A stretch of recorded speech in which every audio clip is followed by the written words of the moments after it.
baby and said he won't speak to him anymore. So finding out that he has halitosis is amazing. Well, I find it interesting. I didn't listen today, nor do I plan ever again. And did I act like a baby on Friday? No, the opposite. You were so reasonable. And also, like, he's not going to listen. He's not going to talk to me anymore. I should be the one that's offended.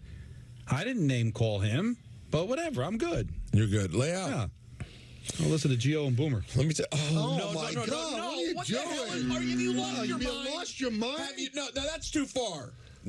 Take that back. No, that's gone too far. Listen, I was listening to Lithium on There you go. Sirius. See, at least I sound like you're on Lithium. I wanted to see what the reaction would be. Did you see that? Did you see that we care No, now? because I don't know if this is just Nancy's car. Does anybody else have Sirius XM? Yeah, I do. We all do, sure.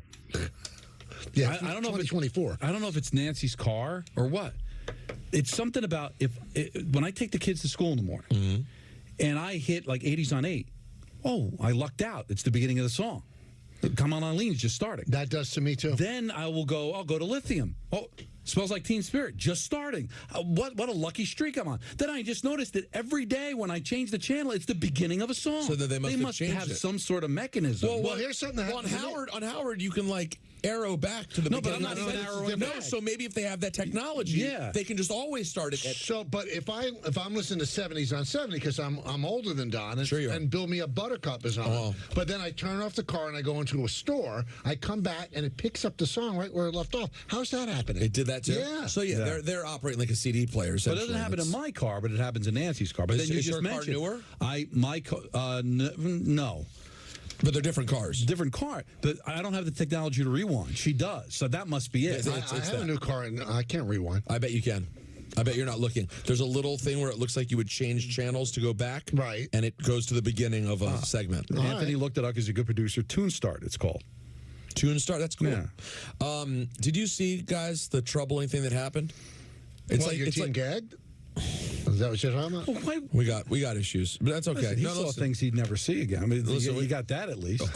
It was It's like seeing a unicorn. It was unbelievable. Well, we'll get we got NFL yesterday. We got lots of Why is he going to go after you? Like, joke. Yeah, no. I didn't know. It's not inaccurate, but you didn't have to say he it. does have nerve endings. No, he does feel. The most troubling thing. The most troubling thing that occurred was it was like a plane crash. First, you thought you were landing safely. No, you'll know what I mean in a moment if you let me get spit out the sentence. Oh, I'm sorry. Jerk. They put up a post on Complex Sports in different places, and it said Des Bryant trolls Jay-Z, Michael Rubin, and others as Cowboys beat. You or others? I was others. Oh. I was others. You know what? You know how bad it is when your team chokes to the Cowboys, and as you're standing there bewildered, befuddled, legitimately angry, not being performative, legitimately football fan angry, and Des Bryant just wanders up to you and starts trolling you to your face. Don, it was like the TV opened up and they came out. Right. I was like, what? I said to him, I went, this is not the time nor the place, Des Bryant. Right. Why are you here? Like in the ring, instead of the wet woman coming out of the ring. It was Des Bryant. Des Bryant just crawled out of the TV. Look, there's the video on Yes. This is me cheering. That's Jaden Daniels' best friend I'm arm in arm with, jumping up and down like a maniac. Time of my life. That's Jaden's mother, his aunt, everyone in the box having a great time. And then, of course, the extra point is missed. Oh. And Des Bryant just showed, what are you doing here? That's like Sully landing the plane, but then you slip off the wing and drown. And that's it. And here's whatever. I don't know. Because I know I would have killed Quinn if they'd gone for 2 and missed it. Of course I would have. But if your kicker's already missed a field goal and an extra point, do you kick another extra point? Did you worry as he lined up for the extra point? Okay. All right. Just as he was lining up, I went, oh my God, we need the extra point. And then, of course, Football Mondays on 880 ESPN, brought to you by Infinity. Experience the Infinity lineup at your tri-state retailer today. The others thing concerns me. So let's say the three of us driving out somewhere to Jersey. Mm-hmm. We have a terrible, terrible car accident. Terrible. All three of us die. Well, don't worry. This story is perfectly safe. The three of us will never be driving anywhere together. That's not possible. They don't like the president and the vice president. To share the same space. Right, sure. But would it be Michael K., Don LaGreca, and others die? That's so nice. No, it depends on No, what it's you not. Hold on. In some places, it would be Michael Kay and others. Right. In other places, it would be Michael Kay, Don LaGreca and others. Right. In other places, it would be Peter Rosenberg and others. Really? Yeah. Wait, what places is Hip that? hop and wrestling? No, but hip hop and wrestling still no Michael Kay. And you're There's no scenario. Can we all agree there's no scenario it's Don LaGreca enough, except for maybe members of my family. TSN, it would be Don LaGreca. Yeah, what about TSN? I don't know. They love the Blue Jays up there. I'm sure they were. I was in Winnipeg, and the Winnipeg Jet announcer's a big Yankee fan. Loves you. Oh, God, everyone's a big Yankee fan. You know what I mean? Because they're all frauds. Let's be honest. No, seriously. It's like the same reason why there are a bunch of Laker fans and there's a bunch of Cowboy fans, right? So you don't think you're in Winnipeg. I'm going to root for a baseball team. Let's root for the baseball team that never finishes under 500. One of the best takes Don's had all year, though. I was at the game yesterday in Washington. There were a lot of Cowboy fans. There always are. But one of the best takes we had was very quiet. The Pittsburgh fans are crazier and travel better than the Cowboys. They're everywhere more. I think they are. I think the Steelers have maybe the biggest fan base in the league. Not more than just from ratings. It's not true. Cowboys get bigger ratings. I get it, but when it comes to you go to games, maybe it's the terrible towels and how it looks. I'm going to tell you what the difference is with the ratings. There are people that hate watch the Cowboys. Like, the Cowboys have a huge fan base, but there's also as many people that hate them. I think the Steelers may have a bigger fan base, watch. but I don't think they have the hate watch. That's a great. He won point out again. The same thing twice. Now, speaking of going to Jersey, mark your calendars for the ESPN New York holiday party. That's on Friday, December 13th at Tommy's Tavern and Tap in Clifton, New Jersey. Get ready to spread some cheer with me, Don, and Peter, with doors opening at 2 p.m. 2 p.m., an hour before the show to mingle. Grab your raffle ticket upon entry for the holiday giveaways and increase your chances by bringing up to 3 unwrapped toys for donations benefiting the Garden of Dreams Foundation. All brought to you by Amazon Pickup, Shinesty. I love the people of Shinesty. Love them. Flight by Yingling, Sun Cruiser, Vodka Iced Tea, Samwell Pain Management, and Western Beverage. Big show so far. We still have to talk about the Jets and Aaron Rodgers refusing to get any kind of X-rays or scans. Interesting. I'm going to take a very surprising stance on this. What is it, like baseball? We don't like to put anybody in MRI because we might find something. Well, they want to same put him premise. In. He doesn't want But I think the same premise, like the baseball, he doesn't want them to find it. Absolutely. But I want to find out what you're thinking about Mazda, Don. Well done. What I think about Mazda is this. Get the most...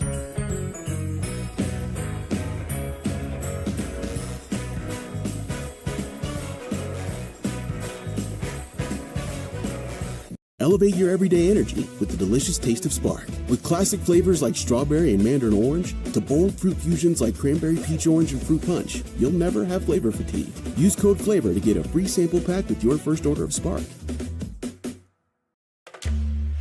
Want to turn hair loss into hair gains?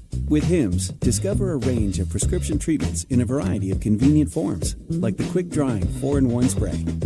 Products are formulated with doctor-trusted ingredients like finasteride and minoxidil, so you can stop hair loss and regrow hair in just 3 to 6 months for more confident hair days. Regain thicker, fuller hair now. Get started today at hims.com. With ButcherBox, you never have to worry about what's for dinner. We deliver grass-fed beef, organic free-range chicken, humanely raised pork, wild-caught seafood, and so much more. Get high-quality meat sourced from trusted partners with free shipping always, so you can always be prepared and enjoy the important things. Sign up for ButcherBox today. Switch to Square and join over 4 million businesses worldwide. More than a point of sale, Square keeps you ready for any restaurant rush. And with Square, there are no hidden fees ever. At Square, get 24/7 support to help keep lines moving. And with Square Banking, get a loan quickly for everything from small repairs to the biggest dreams. Gain time and peace of mind with restaurant tools that bring everything together. Switch to Square today. Visit square.com to get started. With Udemy, there's a world of possibility at your fingertips. With one click, you're in the leading online marketplace for learning and skills. Want to become an AI expert? This is learning from real-world experts around the globe. Want to awaken your artistic side? This is learning your way. Want to switch professions? Help your team reskill? This is Udemy, the power of possibilities. Investing is not for everyone, right? Wrong. Wealth comes from pennies. Like oaks come from acorns. Wealth comes from the decision to invest, to bury your acorns, give them time to grow into a mighty oak like squirrels do. You see, investing was never meant to be an exclusive club. You just didn't have the right tools for it. Now you do, buckaroo. Acorns. Grow your own. Look at that. Beautiful. Hearts on the line. Games that matter just enough. On to the final. Blitzball Battle 5 premieres November 4th. Watch all year round on Warehouse Games YouTube. The health class film guy isn't the best person to talk to your kid about vaping. Got a few minutes? You are. Talk to your child about vaping today. I was diagnosed at 65. 37. Earlier than most. Every 9 minutes, someone is diagnosed with Parkinson's disease. And every one of them can turn to the American Parkinson Disease Association. Visit apdaparkinson.org to learn more and show your support today. What if you went to your secret hiding place and found this? All drug use comes with risk. Before those risks become real, know that you can quit. For help with drug use, call 1-800-662-HELP for free and confidential information and treatment referral. Or go to samhsa.gov/knowtherisks. A story that was making its rounds about, this was from Ian Rappaport of the NFL Network. And he writes, as for Rodgers, he's been banged up this season, fighting hamstring, knee, and ankle injuries while being off and on the injury report. How injured is he? It's unclear. One source explained that Rodgers has resisted getting scans done, not wanting to reveal the severity of his injuries out of fear of having to come off the field. He has insisted that he keep playing. The hamstring injury he suffered against the Broncos on September 29th was believed to be a particularly significant one, but Rodgers assured everyone it was fine. Asked about it, a source said he would simply say, quote, I'm playing. I'm not going to rip him for this. I applaud him. Guy wants to play. You know what? I'll take the pain. I'm going to play. And if the Jets think it's to their detriment to have him on the field, then yank him. But why should he go in and get because if you put somebody in a scan, they're going to find everything. They'll find anything that could be. He doesn't want to be taken out of the lineup. I think that's a great thing that he did. And the Jets don't have the guts. It's not a great thing for the Jets. And I'm not even really sure how great it is for him. Let me start why it's not a great thing for the Jets. This is Favre revisited. Remember when the Jets started 8-3, they had that big win against the Titans, and it looked like they were on their way to go into the playoffs, and it turned out that Favre had a shoulder issue. He didn't want anybody to know about it. He ended up completely wet in the bed because of the shoulder injury. They fell apart, I think, won one game the rest of the way and missed the playoffs. That's not the situation here because the Jets are not going to the playoffs, but how does it help the Jets? Like, wouldn't it help them make a decision? All right, let's move on. He wants to play. Okay, now let's look at it from his standpoint. Wouldn't you want to find something and that excuse why you've played so poorly rather than go out there and then you reveal it later on? Well, I was banged up. That's why I played poorly. Well, find out at the end of the year. But if the Jets think he's hurt, then take him out of the game. But he doesn't want to be taken out. There's something valorous about that. It's valorous, but it's coming from a selfish perspective because he doesn't care about the Jets. He doesn't care about them winning. He cares about making sure that he goes out there and plays like there's nothing wrong so he can find a landing spot after the Jets let him go. Like, so it's not coming from a place. If the Jets, Michael, were in contention for a playoff spot, then it'd be valorous. Right now, all it is just thinking about himself. But this happened while they still had a chance. When did they have a chance? I guess just because these up until 2 weeks ago they still had a chance. But what if they find something that's correctable? Tyrod Taylor maybe wins the last couple of games because he's at least a pretty decent quarterback that's healthy, and then you can come back and ride in on a white horse healthy. Like, I'm sorry, Michael, I am not as anti-Rodgers as some are, but this does just come across as being selfish. But maybe he's looking at it a different way. Maybe he thinks he's the best chance for them to win. But he clearly isn't now. Did all of a sudden it resolve itself? Why is he going for the scan now? They're mathematically eliminated. Why not go to them and say, listen, bench me? Now it might be selfish. He doesn't want to. He wants to show that after. This is the guy who said I could play last year, right? After coming off Achilles surgery. Obviously, I don't think he could have because there's still his legs aren't right. Here's how he can spin it, right? So he plays. He fights through it. They don't win. We all think that his time with the Jets is over. But we don't know that because the new regime can come in here and say, you know what, I think Aaron Rodgers is still a pretty good quarterback. Look, he fought through injuries last year, and now he got it cleaned up in the offseason, and now he's healthy. So I'm wondering if this is all a plan that when he does get scanned and we find out there's something that's hurt, it excuses how poorly he played in 24, gets it cleaned up, and then the new regime says, we don't really have a lot of other options at quarterback. Let's keep Aaron Rodgers, right? I guess. I mean, a lot of people are reporting that there's no chance. There's no chance he would come back. But him or the Jets have him back? Because the Jets. Well, then that would be Woody because there's no general manager and there's no head coach. You have conflicting reports of Rodgers' relationship with Woody not being good and believing there's no chance he's back with the team next season. Diana Rossini on The Athletic reported that. And then there's a report about it being fine. They had dinner just a few weeks ago. That's according to Schultz of Fox Sports. Well, why does everybody have to think that it's not liking him, whether he stays or goes? They could have a nice relationship, but would he say, I just don't think it makes sense for you to stay here anymore? But I like you. I'll have dinner with you. We get along with each other, but I don't think it's good for you to be the quarterback of my team. I think Woody should lay out and let the new regime decide. And we found out that Team 33 is going to be involved in this, and Mike Tannenbaum is going to be involved in the decision. He's not interested in the job, but he's going to help out. So when the new regime comes in, isn't it really going to be up to them and not Woody? What if Woody were to cut Rodgers right now, and then they hire a general manager, go, boy, it would have been nice if kept Rodgers. I think we might have been able to do something with him. Yeah, I don't think they're going to cut him now. Why would you do that? Now, also today, he continues. He continues to march on.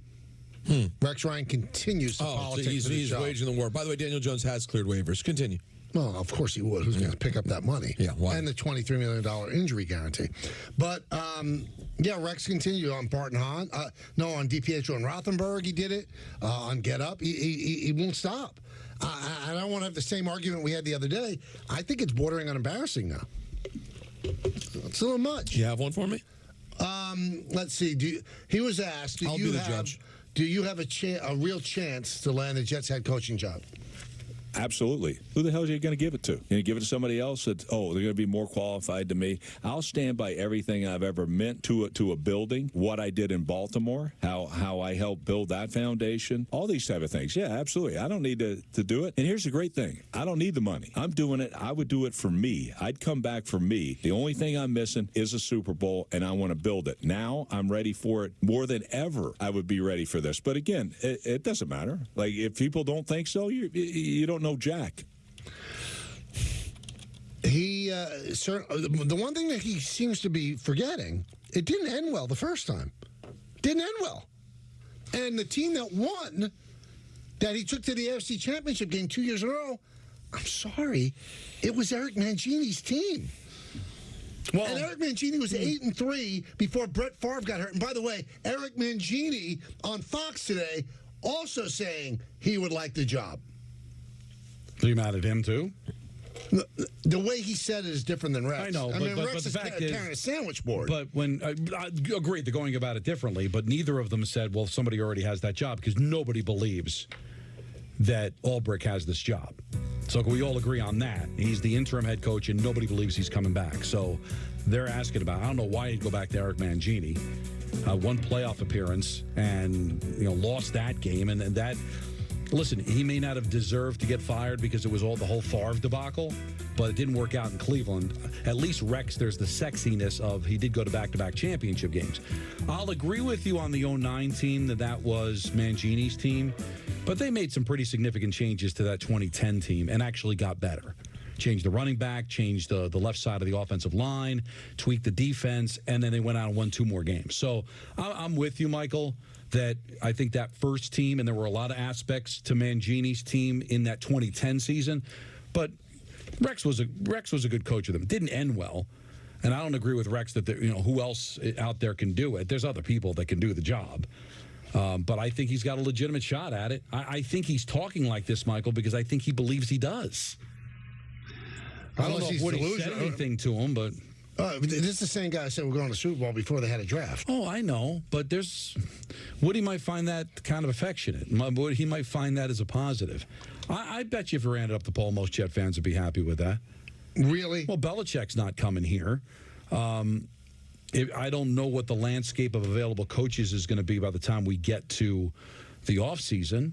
But I think clearly he's a candidate. I think a lot of Jet fans would be happy with him coming back. Now, Rex Ryan was asked by the guys, would you be more qualified to lead the Jets this time? Way better. Because you have a chance to see it from a distance. I've watched every single game for the last 8 years in the NFL. Every single game. I know, what's out there, how to challenge people, do different things. Look, I always looked at it from a defensive perspective. A lot of my time was spent with the defense, maybe not as much around the other areas of the football team, like offense mainly. I would challenge the hell out of anybody with our defense. Always challenge protections, put pressure on everybody. Coaches, players, all that. Well, why can't you do the same thing on offense? When I look around the league, who's doing the best job of it? How about Detroit? Are they doing an amazing job of challenging you from jump? Yes, they are. That offense right there, they challenge the hell out of you. Different things like that. So to me, I don't have to have the job. I just know the kind of job I would do. All right, I'm starting to. Michael's getting me closer to his side. It's a little much. It's now. Well, maybe you have to now if you're him. Because I didn't agree with Michael at first. Maybe now, like when you go on the shows, be like, hey guys, let's not bring up the job thing anymore. Because you guys know what I feel. Yeah. Like let's not make the continue. Because now it's starting to make it like he's going on a continuous interview tour. That's a bit. I think that's fair. I think up until now, it was like, all right, it's probably a little performative, but he wants the job. It shows how badly he wants the job. But I do think you get to a point, it's like, all right, enough. Because I'll be honest with you, if I had him as a weekly, I don't know if I continue to ask him the same damn question. I would just get off that. But he continues to give you gold. Yeah, well, is it gold anymore? Or is it just big? Because you could have played. He could have said that last week, and I would have believed you.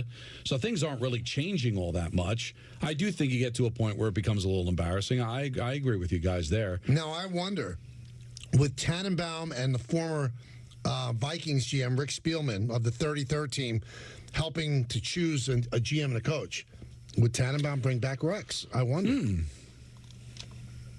That's a good question. We'd have to ask him. We'll get him on tomorrow, man. Oh, see, I like what you're doing. You're putting the whole thing together now. Well, we put shows together months in advance. You know us. Months in advance? Yes. Interesting. That's how we roll. 1-800-919-3776. So the story on ESPN.com, Tannenbaum's link to Ryan will fuel speculation about a reunion, especially since Ryan has openly campaigned for the opening. But it's premature to say Ryan will be a candidate. The Johnsons will make the final decision. You know that Spielman helped the Commanders hire Dan Quinn. Is that true? Yeah, he was part of the advisory committee. I thought that was pretty good until recently. Stop. No, I'm just You kidding. and Jay-Z talk about Andrew at all? We did not. We did not get to talk about Andrew. How'd that not come up? I know. Well, it's awkward. I'm sure you didn't sit there and have like an hour conversation. Yeah, we talked for about 30 seconds. All right. The two of you talked for 30 seconds? Yeah, I didn't get to. So you didn't chop it up with him? I didn't chop it up. He was sitting in the front row of the suite. Right. It was assigned seating. Right. In the suite. And you were in the 15th row. And I was in actually it was 3 rows of seating and most people were standing. Mm-hmm. I was seated, okay, Michael? I'm in the seats. Right. Which is great. Big news. Big. But Jay was in the absolute front center. Who was he sitting with? Anybody? Just one of B? No, B was not there. One of it. I think when Beyonce show. I'm not comfortable with you calling her B, by the way. But I think if Beyonce shows up, that has to make everything you do so much more intense from a security standpoint, how you move around. More so than him? Absolutely. He's pretty famous, too. Absolutely, but it's different. Don, you know what I mean? Like, when it's a guy, if the guy's famous, he can move quickly with another guy. When you have an incredibly iconic woman, I think it requires more detail to protect. Oh, of course. It's just a different situation. It's way different. He was, but I'll tell you this, Jay-Z dialed in on the NFL. He had other games up. He was very into the NFL. So he's seated in the first row. Then there was a row behind him that had Wale was sitting there. Marshmallow, who I know you're a fan of, was sitting there at some point. Is that 2 words? No, just the word One word, marshmallow. Yeah, the DJ. He has a marshmallow head, but he wasn't wearing it at the game. He wears a marshmallow head as he DJs. All the time. You've never seen Marshmallow? No. Google him. Maybe Yes can give us a picture. I'm sure Greek's got it on his phone. And then I was in the row right behind that. And so I didn't see him until he left. I wasn't going to go down him. I'm not. Don, you Do you have any idea who you were? Of course. Well, I'm just saying. But I wasn't. But I'll tell you one thing. I'm not going to go. The better move would probably be to go down there at some point and just say hello. Yeah. But I just can't. Like, I wait until it's appropriate. You could have gone, hey, by the way, I saw your show on Center Stage with Michael Kay. It was He go home what? run. And I go, Center Stage, Michael Kay. And he go, that was like 15 years ago, bro. And I'd be like, but it was a hell of a performance. Yeah. Remember Michael did the weird thing where he dressed up as you? It's kind of cringe in retrospect. I didn't get dressed up as him. I wore Rockaware. I didn't get dressed up as him. No. It's him at Jay's. Yeah, I mean, do you wear Rockaware? And then he introduced you and you walked out acting kind of like Jay-Z. Am I wrong? You're wrong. Which in a way it's almost Tyson territory. No, Jay-Z loved it. You sure? That's what is he going to do? He's a professional. Yeah, he was. He's the one who brought the clothes. As a gift. No, because he was there to promote the sneakers and everything, the Carters. Hold on. Speaking of clothes, by the way. Yeah. I've never gavoned the way I gavoned yesterday. They gave you free stuff? It's the Fanatic Suite. So they had a whole merch section. Did you bring a whole sack out like the Islanders? See, last time you made that up. That was a lie. I took one Islanders item. Right. Natalie filled this thing like a shopping bag at Nordstrom. Really? I mean, to the brim. Hats, sweatshirt, T-shirt. I said, babe, fill up the whole bag. I don't. Well, Michael Rubin's not going to invite you to anything anymore. Why? Why? Why are you taking free stuff like that, you gavone? What's the free stuff? Don, what's the free stuff for? It's for everybody. And No, Natalie's there was enough for everybody. And by the way, let's be realistic. There was only a small percentage of people in that suite that were fans. Like, so it was all Commander stuff. No, they had a little cowboy section too. Which Des Bryant jumped which into. Des Bryant was very excited about. But here's the thing: who am I? Michael Rubin's there, billionaire. Jay-Z, billionaire. Yeah. I don't have. What am I going to try to prove myself? No, I want the free stuff. Wow. I want it. So Harris wasn't there. You didn't try to give him a cookie or anything, did you? Excuse me? What? A quickie? A cookie. Cookie. Oh, like what I did with Snyder. No. I thought he Did said. they have cookies there? The spread was unbelievable. Unbelievable. The open Did bar, Jay-Z eat? the burgers, the Did Jay-Z sushi. eat? Did you watch him eat? Honestly, it's so funny. Because I watched him like a hawk. You kidding me? Yeah. All he had was, that the company, the fancy glass bottles of water, Voss, I think they're called. Or Yeah, sure. He was Voss, sipping Voss. Yeah, he's sipping his water, watching games on his It's iPad. FOSS. I think it's false. Either way, he's drinking the water. He's also a boss at ESPN. Yeah, he does both very well. He's drinking the water, watching the games. He did not eat. And I'll tell you another thing about being as famous as Jay-Z. From the moment we got there, which was right before kickoff, to when he left, he never left his seat. He avoided. So he's got an unbelievable kidney. Got a great kidney, Yeah. great liver. Or Go ahead. Or he's got a catheter? You're going No, diaper. You're going now. You want to spread a rumor. That's what you want to do. I have a great moment with the man, and now you want to go on the air and suggest. Now, did he dap you, or was it a hug? Well, I mean, what was it? It was a dap. Yeah. I went up to him, had a good dap. He said, "What's up? How you been?" Oh, he said, and then he was like, "What's wrong?" And I went, "This game is just." Because it had just fallen apart. What was happening when Des Bryant came in? Was Jay-Z involved in the chicanery? craziness? Yeah. I was going to use chicanery. And I moved away from it. Jay was kind of ignoring Des Bryant. By the way, Jay-Z generally had been a Cowboy fan. So the whole idea that he was trolling Jay-Z didn't care. But you know what, too? I think why Jay-Z didn't eat? Famous people don't eat because they could get poisoned. That's what you think? Yeah. He is very thin, by the way. He looks great. Right. He really does look great. So I meet him briefly, and Natalie was very hopeful to meet him. Okay. Now Natalie is naturally one of the coolest people I've ever met. So she did not try to do anything. She just sat there. She wasn't going to bother him. But as it's getting close to the time when we can see he's leaving, she tries to very inconspicuously go over to where the food was because it would be on his path on the way out. Sure. And she thought that if I was with her there, that when he walked by, he'd see me, I'd say hello, introduction. So I'm watching her. She's by the gummy bears, slowly taking one at a time, because we have to time this correctly. Sure. And at some point I go, this is ridiculous. I'm overthinking it. And I just walked right over to him. And Natalie noticed that I left. So she comes behind and comes to meet him too. I said, Jay, this is my wife. She's pregnant with our first child. She's a huge fan of yours. And Natalie said she meant to say the words, I'm a huge fan. And she just goes to shake his hand and just goes, I love you. Wow. First words out of her mouth. Did he love her back? He was very sweet. I referenced when Natalie and I first met and I started falling for her, she'd like rapped this very kind of random Jay-Z verse that I was impressed by. And I told him the story. He was very sweet. And he couldn't wait to get away from you and get out. That's possible. Yeah. But he covered it well. Well, he's famous. Famous people cover it well. He treated me better than Dan Snyder treated you. Well, I mean... And he's nothing. Dan Snyder's like a loser, borderline criminal. The people in Gladiator 2 get their heads cut off were treated better than I was. Unbelievable. Yeah. By the way, do you know that Dan Snyder, how dumb he is? Are you aware that Dan Snyder invested in the movie The Apprentice thinking it was a pro-Trump movie? Oh, really? Yeah, he produced on a movie that he thought he was going to be like warming up to Trump by producing it and didn't know it was a critical movie about Donald Trump. That's how smart Dan Snyder. Speaking of movies, yeah, I didn't see it. Jody took Callie to see Wicked. Of course she did. She came back. Callie was laughing because she said Jody was crying at the end of the movie, sobbing. Jody said... It's not surprising. Jody said, and it's a quote now. They're going to put this on all the advertisements in the paper. It's one of the greatest movies ever made in American cinema. Jody Applegate. Come on. That's what she said. And she's not prone to hyperbole like her husband. Is she a Wizard of Oz fan? Yeah. But she'd seen Wicked the musical. Yeah. She said this is one of the greatest movies ever made. How can... Like, I saw Wicked on Broadway. It was cute. I enjoyed it. How can I go from that to it's one of the greatest movies ever made? Get Jody on the phone and talk to her. She said it with conviction. Yeah. She was that into it, huh? And there's going to be a second one in November. The movie's so long, they split it into two. Really? Yeah. This thing is huge, man. Yeah. Hey, it's game time, brought to you by Tullamore Dew Irish Whiskey. All the locals are in action tonight. Did you know that, Dom? Well, they got to get everything going here because of the holiday. The Knicks are in Denver facing the Nuggets with coverage immediately following Dan Grosso on 880 at 8:30. The Rangers host the Blues with Don on the pregame show starting at 6:30. That'll be over on 1050. The Devils welcome Nashville at 7. The Islanders take on the Wings at UBS at 7:30. And the Nets face the Warriors out west at 10. That'll be on Yes.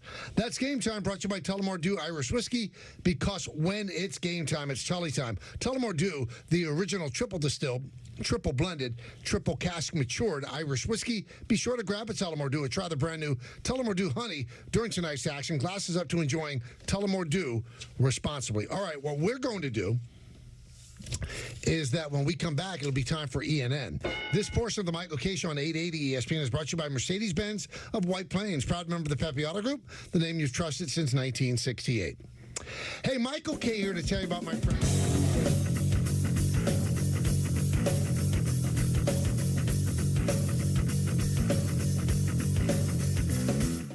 With ButcherBox, you never have to worry about what's for dinner. We deliver grass-fed beef, organic free-range chicken, humanely raised pork, wild-caught seafood, and so much more. Get high-quality meat sourced from trusted partners with free shipping always, so you can always be prepared and enjoy the important things. Sign up for ButcherBox today. The DSW Black Friday sale is on. Take 30% off almost everything in stores and online right now. Yep, you heard that right, 30% off. Stock up on new shoes, bags, and extras for you and yours from all the gift-worthy brands you love. But hurry, Black Friday can't last forever. Get to your DSW store or DSW.com ASAP to save big. Exclusions apply. Details at DSW.com. Switch to Square and join over 4 million businesses worldwide. Scheduling is easy with Square Appointments. Clients can book online 24/7. Take payments at your station or the front desk to offer seamless checkouts. Keep track of commissions and split tips with just a few clicks. Gain time and peace of mind with beauty tools that bring everything together. Switch to Square today at square.com. Yoast just dropped 2 new lotions. Y'all want to know what they smell like, so let's get into it. Right off bat, strawberry dream getting a 10 out of 10 out of 10 out of 10 from me. You're gonna smell very edible, real delectable. It's so light and fluffy. It's like the perfect strawberry scent. I love it so much. Champagne is a very sweet, fruity scent. What? The notes in here are pear champagne, ruby pomegranate, and plum suede. I love these so bad. Like, this is perfect. I love being a girl. Managing my credit card debt was overwhelming, and it just wasn't a good place to be. My name is Carter, and Upstart helped me get rid of that credit card debt with a personal loan. Checking my rate with Upstart was super quick, super easy. It took me a few minutes to get my pre-approval and to get my interest rate. I got my money the next day. To just have one due date a month and only paying one person made my life a lot easier. Super easy to the point that I referred my friends to come and get a loan with Upstart. Easy online borrowing. Personal loans up to $50,000. Go to upstart.com. We just signed the lease on our 3rd shop. I guess we're a chain now, right? We worked so hard to get here. My assistant went to customink.com to get our new uniforms and merch with all the location names. Our custom gear helps him get our brand out into the community. He takes care of all of our custom ink orders. He was able to find great products, upload the new art, and have boxes sent directly to each of the shops. Custom Ink makes it so easy. Get started today at customink.com. We all want to feel safe when traveling. That's why if you see something that feels suspicious, such as an abandoned bag or erratic behavior from a passenger, just call 911. You can call anonymously, and it's okay if it turns out to be nothing. Work together with the Port Authority of New York and New Jersey to keep our transportation facilities safe. Visit PANYNJ.gov to learn more.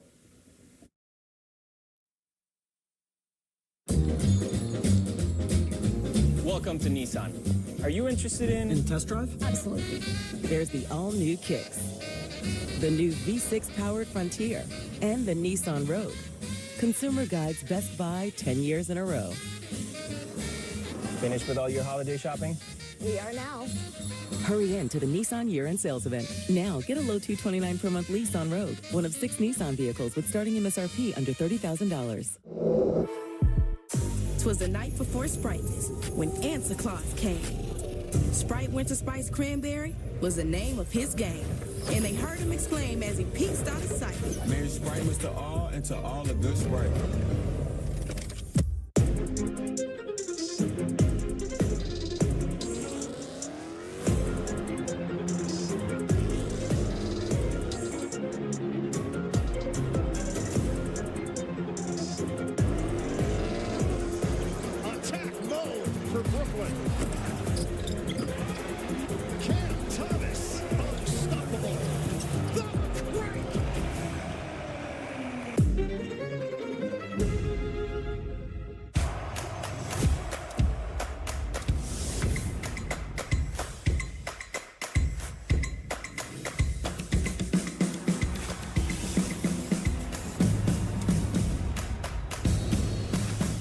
Visit linkedbylovetv.org to learn more about kidney disease, transplantation, and prevention. Get the facts, get checked, and get healthy.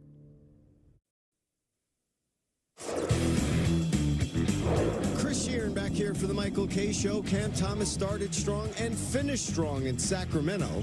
Thomas put up 15 points in the first quarter, and the Nets outscored the Kings 37-28 in the opening stanza.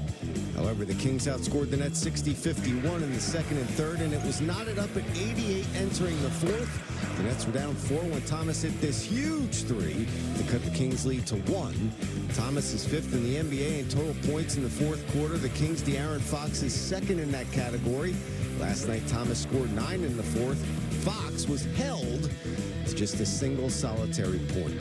Nets win 108-103. Thomas finished with a game-high 34. His 6th game with 30-plus points, which includes one 40-point game. Last season, Thomas went for 30 or more 15 times, scoring 40 or more 4 times. Next up for Thomas and the Nets is Golden State. It'll be the 23-year-old's sixth appearance against the Warriors. He is averaging 14 points per game in his 5 previous, where he saw 2 starts. Our coverage for tonight's tilt with the Western Conference leading Warriors begins with the pregame show at 9:30, followed by opening tip a little after 10. It's the Nets and the Warriors. Coverage starting tonight at 9:30 with the pregame right here on Yes, and streaming, of course, on the Gotham Sports app.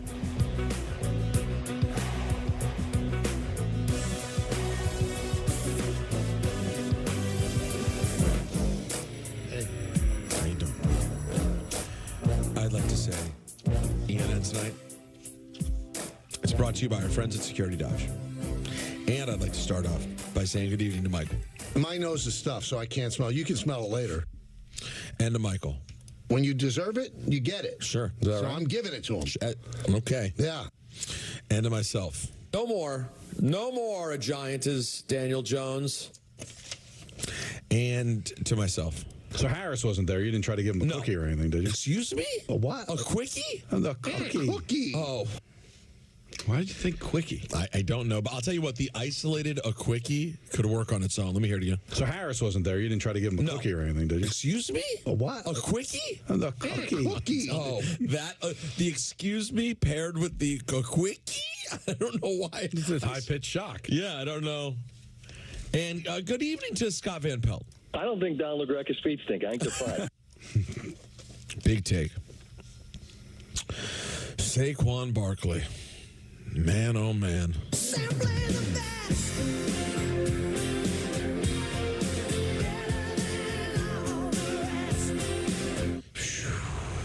If the hope was at the beginning of this football season, listen, we're going to let Saquon go.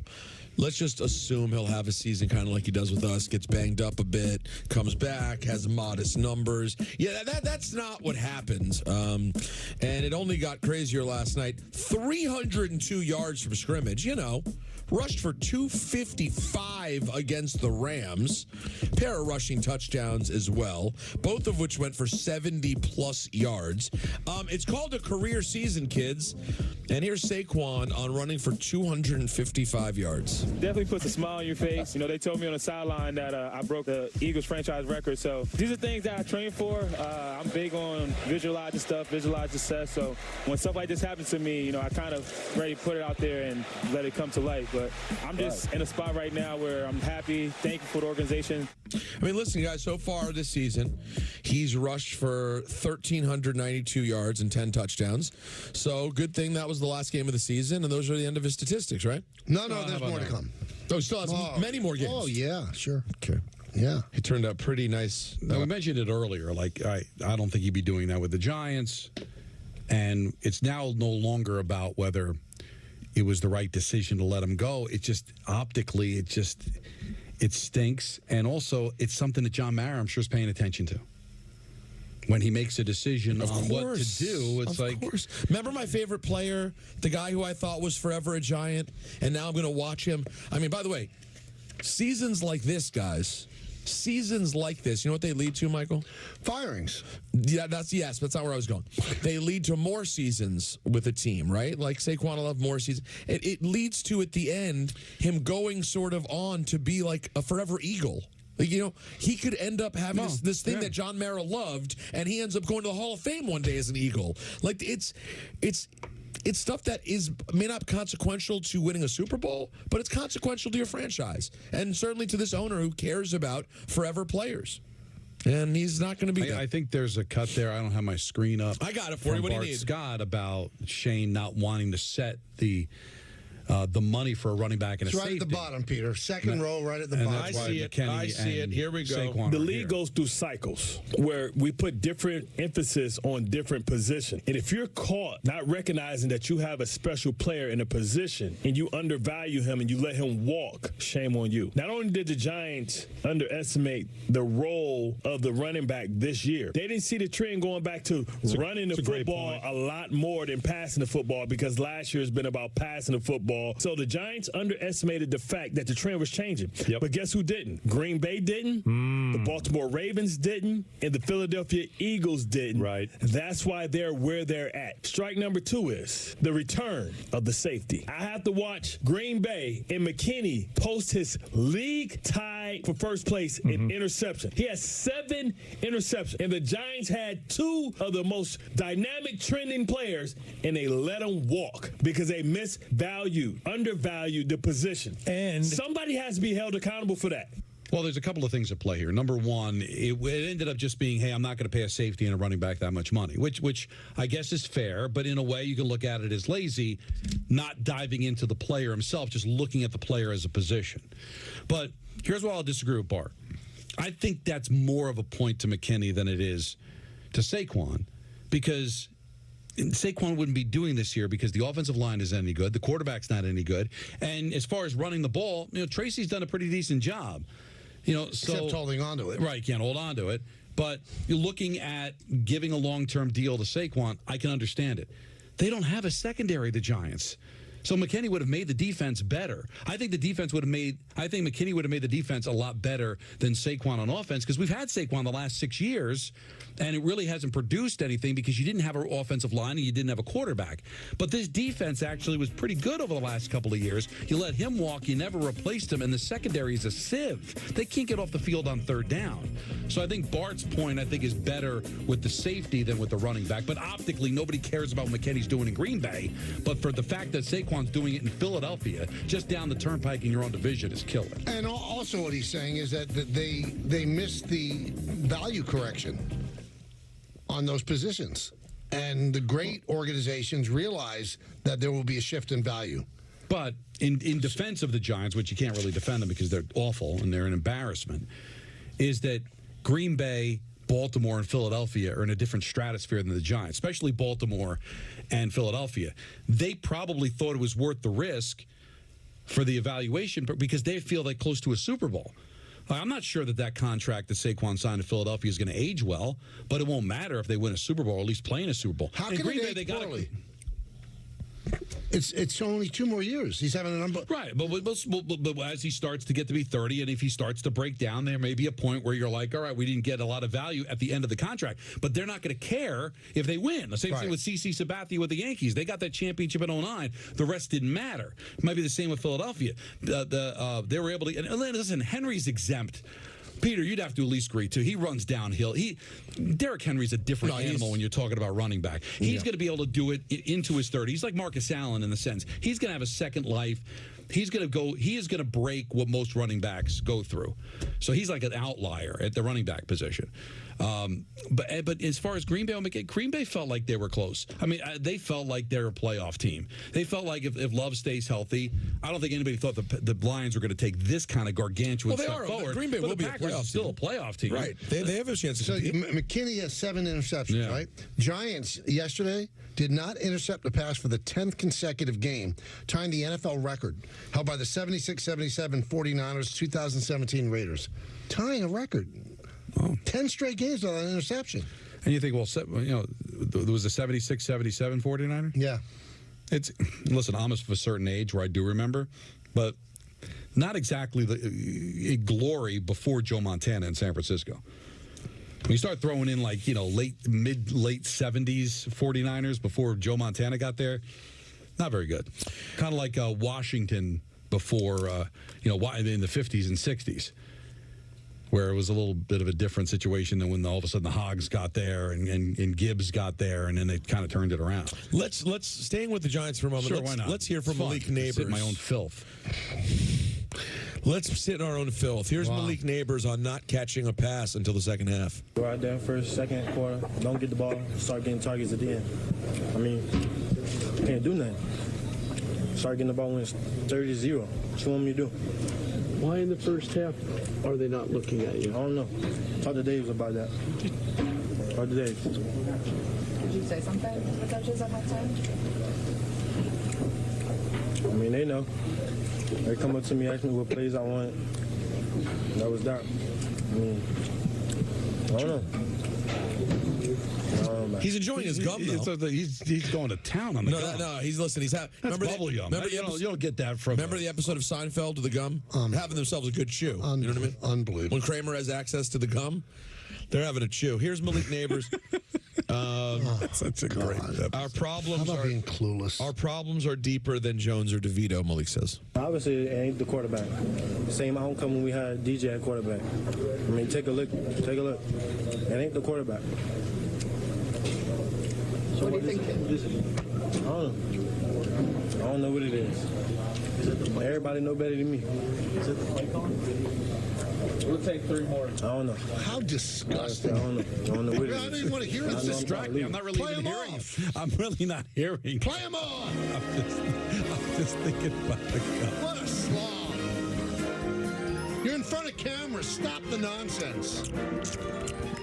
Yeah, one thing that a Giant did yesterday that just drove me nuts. It's from my playbook. Okay. They're down 23-0. Oh, yeah. Celebration of a first down. Wandell Robinson gets a first down and flexes.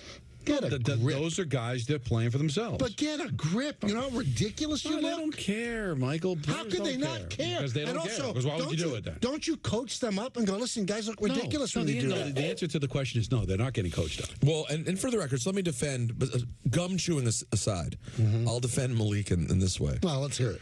Well, no, I appreciate he didn't throw any teammates under the bus. He's disturbed, obviously, with the play calling. Well, by the way, I get it. It hasn't been great. He said we played like SH.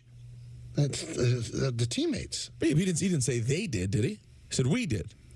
Well, so he's throwing his teammates under the bus. No, Don, is it we? If you say we, is that throwing the teammates under the bus? No. We is fine. He said we, and then he buried the coaching staff. He said it wasn't DJ, it wasn't Tommy DeVito. He made it. Let me say this. He very clearly didn't bury his quarterbacks, which from a wide receiver, that's the line on whether, to me, if a wide receiver is truly that guy, is when they bury the quarterback. He didn't do that, but he's clearly not feeling Dabes. Listen, the Jones thing, obviously, there's a lot of players that are in a way about that. Now, maybe Dexter Lawrence, because he had a relationship with him. Clearly, Neighbors didn't seem like he was on board. Now, did any of the players play well where they can dictate what's done? But I don't think any of the players would have a problem with Daniel Jones being benched. But when he's deactivated, when he's running scout team to the point where he has to go and ask to be released, I think that's where you lost the team. Well, here's Dable. Did you talk with Neighbors about his comments about getting the ball? Yeah, Leak and I talked last night. We talked this morning. He's a very competitive individual. Again, you want to get the ball in his hands, and I got to do a better job of getting the ball in his hands early. And look, he's a smart young guy that's very competitive. And again, when you lose like that, it's a frustrating thing. But we've had good communication, as we always have. Hey, Dabes, have you considered giving up on play calling? No, we'll stay status quo here in terms of how we prepare, particularly on this short week. But certainly got to do a better job. Oh, somebody sent it to me because I didn't have the exact number. I want to give that person credit here. Go ahead, do it. He loves to give credit. He has to give him credit. Yeah, he's that guy. Credit. Martin H. Johansson. We love Martin H. We love Martin. Now our lives are better. We know that. Well, come on, I mean, man. he feels good about it at least. How would you feel if you sent me information and I just go, oh, I got a text from nobody in particular? What did Martin H. tell you? Well, the Barkley cap hit is over $19 million next year. Right. So there could be a bit of an issue next year, but nobody's going to care if they win a Super Bowl, and that's what they're hoping for. Isn't it funny Sirianni's now no longer a clown anymore because they've won 9 in a row? It is interesting, isn't it? Who? Sirianni was a clown. Clown show. They were ready to fire him. Yeah. Now he's not. No, I still can't stand the guy. No, but he doesn't chew gum on camera.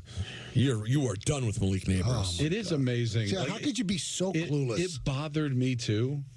But it's interesting, like that now is the number one issue that you have with the team. No. Is the Neighbors the Wandell Robinson thing is 1A. That's got to be bubble gum, like spearmint, like that. No, I don't think so. You know, I don't think it was bubble yum. That would have smacked louder. When we were kids, they said that bubble yum was made out of spider eggs. Remember that? No, never heard that. They're made out of spider eggs. Well, that there were spider eggs in them. Well, okay. What's I never the heard. difference, I never heard either. I never heard either. There were two big when Michael and I were younger. Michael's obviously older, so he might have been a teenager at the time. No, not quite a bit. There were 2 monster rumors. Pop Rocks and Coke. Well, 3 monster rumors, okay? One was debunked because the kid that apparently, Mikey, that died ended up working for us. So I saw that he was alive. Mikey from Life. Yeah. Those are the 3. that he drank soda with Pop Rock and his head exploded. Yeah. But he worked here for years. But he worked here. So and his head was intact. perfectly intact. Is he no longer with us? No, he's still with us. Good Thank guy. God. Thank God. I don't know if he's with our company. Well, yeah, Got it, we're got it. very fluid. But yeah, I'm sure if he's not, he'll be back soon. And then the other one is Rod Stewart. I can't give you any details. The other one was that there was spider eggs in bubblegum.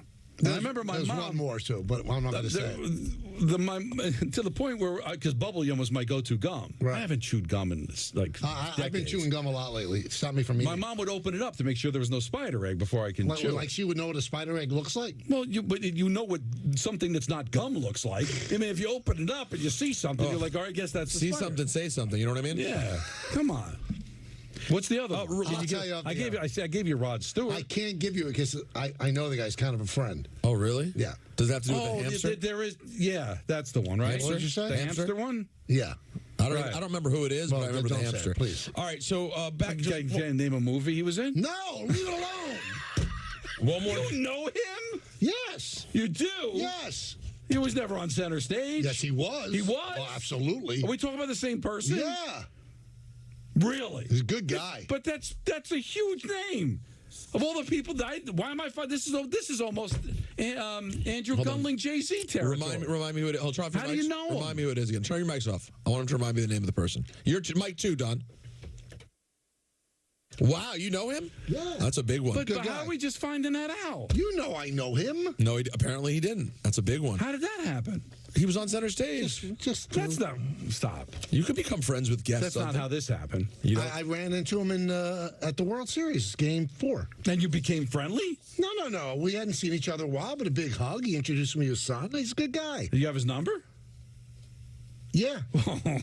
This is, I'm disgusted. What? I've known you for 22 years. Well, why is this making a difference to you? I have Alex Rodriguez's number. You don't care. But you can't always pull out Alex Rodriguez. That makes sense. Right. This doesn't. It doesn't make sense that you wouldn't let people know, like, at least once a month. Oh, by the way, you know I know. No, Andrew didn't even tell you about Jay-Z. That's why I think it's on Andrew's level. It's not. No, it's not. You don't think so? I've never played volleyball with the guy on a beach. No, and he's not close to Jay-Z. But he's big. But if you were on an island, right, and this person had a private volleyball game, you'd be invited. Yeah. So it's the same thing. They met at a game.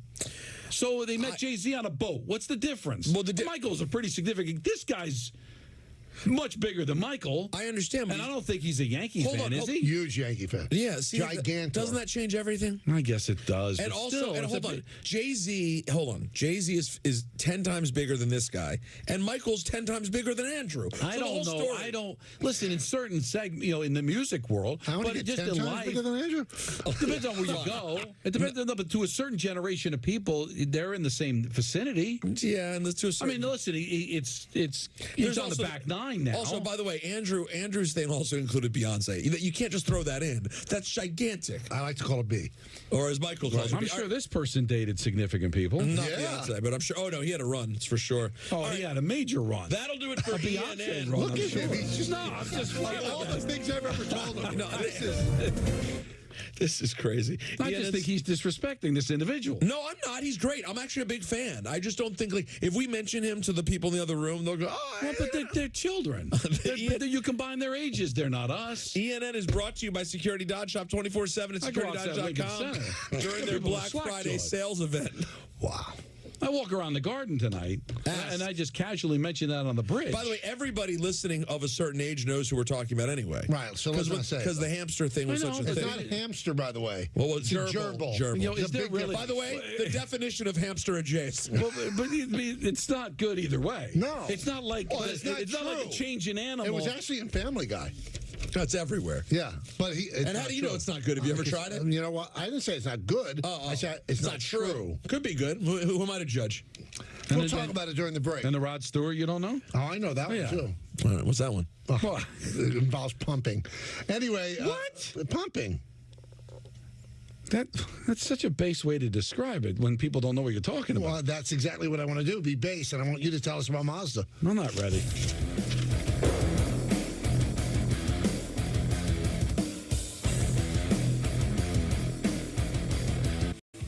The Michael K. Show on Yes is brought to you in part by Bigelow Tea, who encourages you to grab a mug and tea proudly.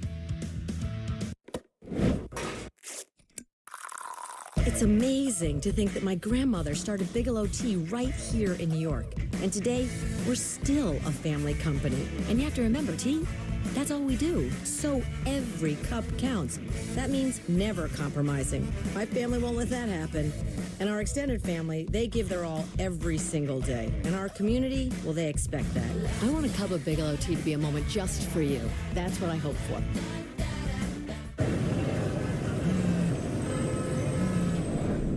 Hi, Eric. Hi, Mel. Is now good for a quick catch-up on your plan? Yes, now's great. Has anything changed since we last spoke? You know what? Yes, I'm thinking more long-term. Great. We'll make that change to your plan and adjust as needed. This helps a lot. Bye, Mel. Bye. Make sense of your money with Citizens. Dear non-stick surface. You're great for scrambling eggs, but to drive on, well, that's what it feels like when things get rough. Good thing we have amazing traction. Let's bond. Toyota all-wheel drive vehicles. Get Black Friday savings all month long. Lease RAV4 with all-wheel drive for just $299 a month. Find yours at Toyota.com. Toyota. Let's go places.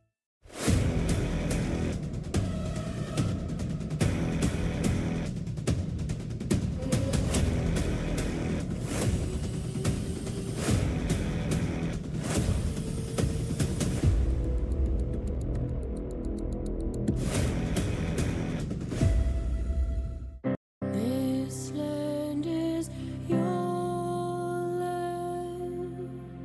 This land is my land. This land we love belongs to all of us. Yet not everyone is treated equally. Right now, millions of Americans are fighting for the things promised to all by the Constitution. Freedom, justice, equality. The ACLU is leading the fight to protect our civil liberties. Together, we can protect and advance our rights nationwide, because we the people means all of us. This land was made for you and me. Learn how the ACLU is defending the right to vote, free speech, and other civil liberties at myaclu.org. Is Cialis Daily better than Viagra? Does it last longer than Viagra? Are sample packs available?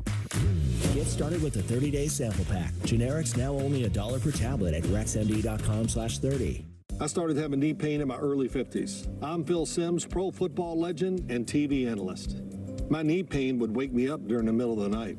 It hurt me every time I played sports, if it was basketball, tennis, and even golf. I quit being active, and it got to a point where I want to be active, and that's why I'm sitting here today. Arthritis Knee Pain Centers uses an image-guided procedure that allows them to place an all-natural cushioning gel directly into the affected joint, restoring mobility and relieving your pain without surgery or downtime. I think what really surprised me is how easy it was and how there was no pain to the treatment. It's covered by Medicare and most private insurance. I have no pain. That's gone away, and I got to tell you, I feel great. I'm back to playing a little tennis. Played pickleball, which I said I would never do. Arthritis Knee Pain Centers, they relieved my pain and changed my life. Call Arthritis Knee Pain Centers now and schedule your no-charge, no-obligation knee pain screening. Call 800-823-3160. Welcome to Nissan. Are you interested in test drive? Absolutely. There's the all-new Kicks, the new V6-powered Frontier, and the Nissan Rogue. Consumer Guide's Best Buy 10 years in a row. Finished with all your holiday shopping? We are now. Hurry in to the Nissan year-end sales event. Now, get a low $229 per month lease on Rogue, one of 6 Nissan vehicles with starting MSRP under $30,000.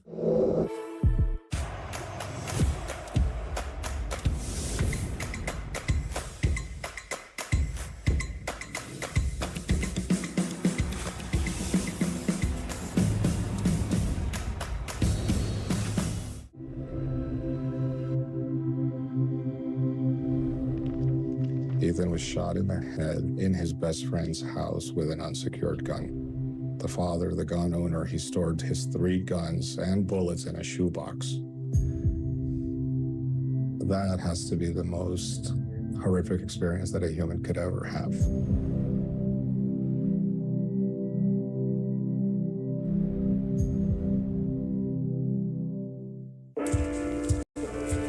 The Health Class Film Guy isn't the best person to talk to your kid about vaping.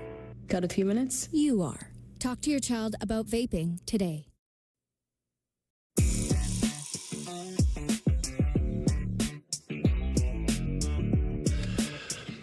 Here is your chance, everybody, to score VIP access to the ESPN New York holiday party on Friday, December 13th at Tommy's Tavern and Tap in Clifton, New Jersey. Don, what's the number of the American League unanimous MVP? That would be 99. Be caller number 99 right now at 888-987-3776 to win. He came in nice. I think it's annoying. His dad had a question. Come see the K-Show live and grab your raffle ticket at the door for a chance to win amazing holiday prices. Increase your chances by bringing up the 3 unwrapped toys for donations benefiting the Garden of Dreams Foundation. All brought to you by Amazon Pickup, Shinesty Flight by Yingling, Sun Cruiser Vodka Iced Tea, Samwell Pain Management, and Western Beverage. 1-800-919-3776. It's time now for the Soto Watch on 880 ESPN, driven by Ramsey Mazda. How about that? Really? Yeah. We have no new information, although you were reading a Bob Nightingale story. He still says the Mets, in his opinion, are the favorite. He talked Clear favorite? Executives say that the ball's in their court, something to that effect. Like it's really just that they're the front runner. Now, can I tell you, I'm a fan of Bob. Yeah. People are just guessing. They're just assuming that Steve Cohen's going to pay him whatever he wants. I wouldn't get on Bob for it. I mean, he's talking to executives. The executives may be right, guessing. they're all guessing. But so he shouldn't write it? I'm not saying that. I'm just saying that what you're reading is people trying to read the tea leaves. I am not coming from a Met fan place. If you do the math and it's all about the money, then how the Mets not the favorite? Because they've got a bottomless pit of money, it feels like. If he wants to spend that money. Then that's the thing. If he wants to spend it. But can we agree, if he wants to spend it, then they have the ability to outbid everybody. So let me ask you this. Let me look right in your eyes. Beautiful eyes, by the way. Wow, this is deep. If the Mets don't sign him, will you be crushed? No, I wouldn't be crushed. Would you be surprised? I would be surprised just because I thought the reason that they weren't as aggressive in free agency because they were interested in Juan Soto. So if you're interested in Juan Soto, and you know, at least going into last year, that the only thing that you really have over the Yankees is money, then you've already prepared yourself that you're going to have to go to the well on this one, like they did with Yamamoto. But the reason they bowed out of Yamamoto didn't want to come here. I don't think there is a scenario where Juan Soto wouldn't want to come to the Mets. He may not go to the Mets, but I don't think he's got a problem with the Mets. Yamamoto was going to the Dodgers. I think everybody knew that. And that's why the Mets bowed out, because if anybody, the Yankees maybe had a chance. I don't think the Mets ever had a chance. I think the Mets feel like they have a chance, and I don't think they're going to allow themselves to be outbid. If they will allow themselves to be outbid, then I would ask why, and what's your pivot? Where are you going to go? If they go out and spend a bunch of money elsewhere and fill a bunch of holes, maybe they bring back Alonso, Bregman's now your third baseman, or they do something where Alonso goes, or whatever they end up doing to make the team better, then I'll decide whether I'm going to be upset about it or not. But I think initially it would be, I thought this was the whole reason Steve Cohen, we're supposed to be excited that Steve Cohen's the owner. I thought this was the whole reason why we weren't aggressive in free agency last year. But I still want to see how it pans out. But my initial reaction would probably be disappointment, yes. It is funny, though, how people are trying to, do this detective sleuthing, right? Mm-hmm. So it came out that Alex Cohen, Steve's wife, now follows Juan Soto on Facebook. Okay. And now Juan Soto is now following Francisco Lindor and J.D. Martinez on Facebook. Okay, who that? It has to be Instagram. People this young can't be on Facebook. That's right. That would be a bigger worry. Instagram. He said Facebook. Yeah. I misspoke. That's a big misspeak. Well, they're the same company. Jump me on that? Same company. But Juan Soto's not an elderly woman trying to figure out who she wants to vote for. I mean, this is Juan Soto. So Don just 1 point got at 4:59. I know. No, he wanted to put up a dog meme. They're both social media. He had a dog. Been on Facebook. Like, you don't think Francisco Lindor has dog videos? An Irish poem for the holidays. So they're like, I know they're both social media. Don, I know they're owned by the same company. Don, where is Juan Soto going to find his grandchildren's posts if not on Facebook? That Soto Watch, driven by Ramsey Mazda, it's the experience of driving a new Mazda and buying a new Mazda from Ramsey Mazda. Choose wisely. Choose Ramsey Mazda. Don't get mad, because that misstep was adorable. It was sad, though. No, it was cute. That's all. Yeah, Facebook, it's all meta. Right. Facebook, Instagram, it's all the same. But that's really the only thing they share in common. Oh, yeah, and a guy who owns them is just trillionaire. Okay, we're good. But you wouldn't go on Facebook. No, I've never been on Facebook in my life. You know why? Because all the people I have no contact with, I've chosen not to.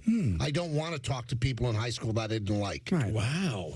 But Instagram's okay. You know why? Because that's not what they do. No, they don't do You're that. not reconnecting with high school Facebook people. actually makes me sick to my stomach. Well, I like what if you're saying. saying. On Instagram, you're connecting with people you're already still in high school with. Right. Well, but Facebook is a portal for people that you have weeded out.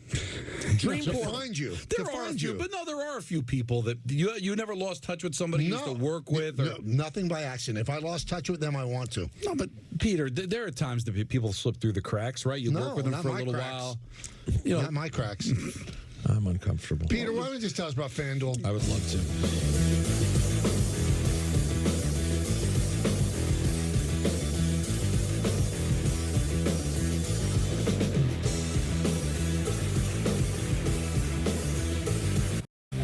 The Michael Kay Show on Yes is presented by Untuck It. Shirts designed to be worn untucked. Shop now at untuckit.com. Untuck It makes every guy look better. From tall to short, from big to slim. From our iconic button-downs for all shapes and sizes to a whole lot more. Try us today.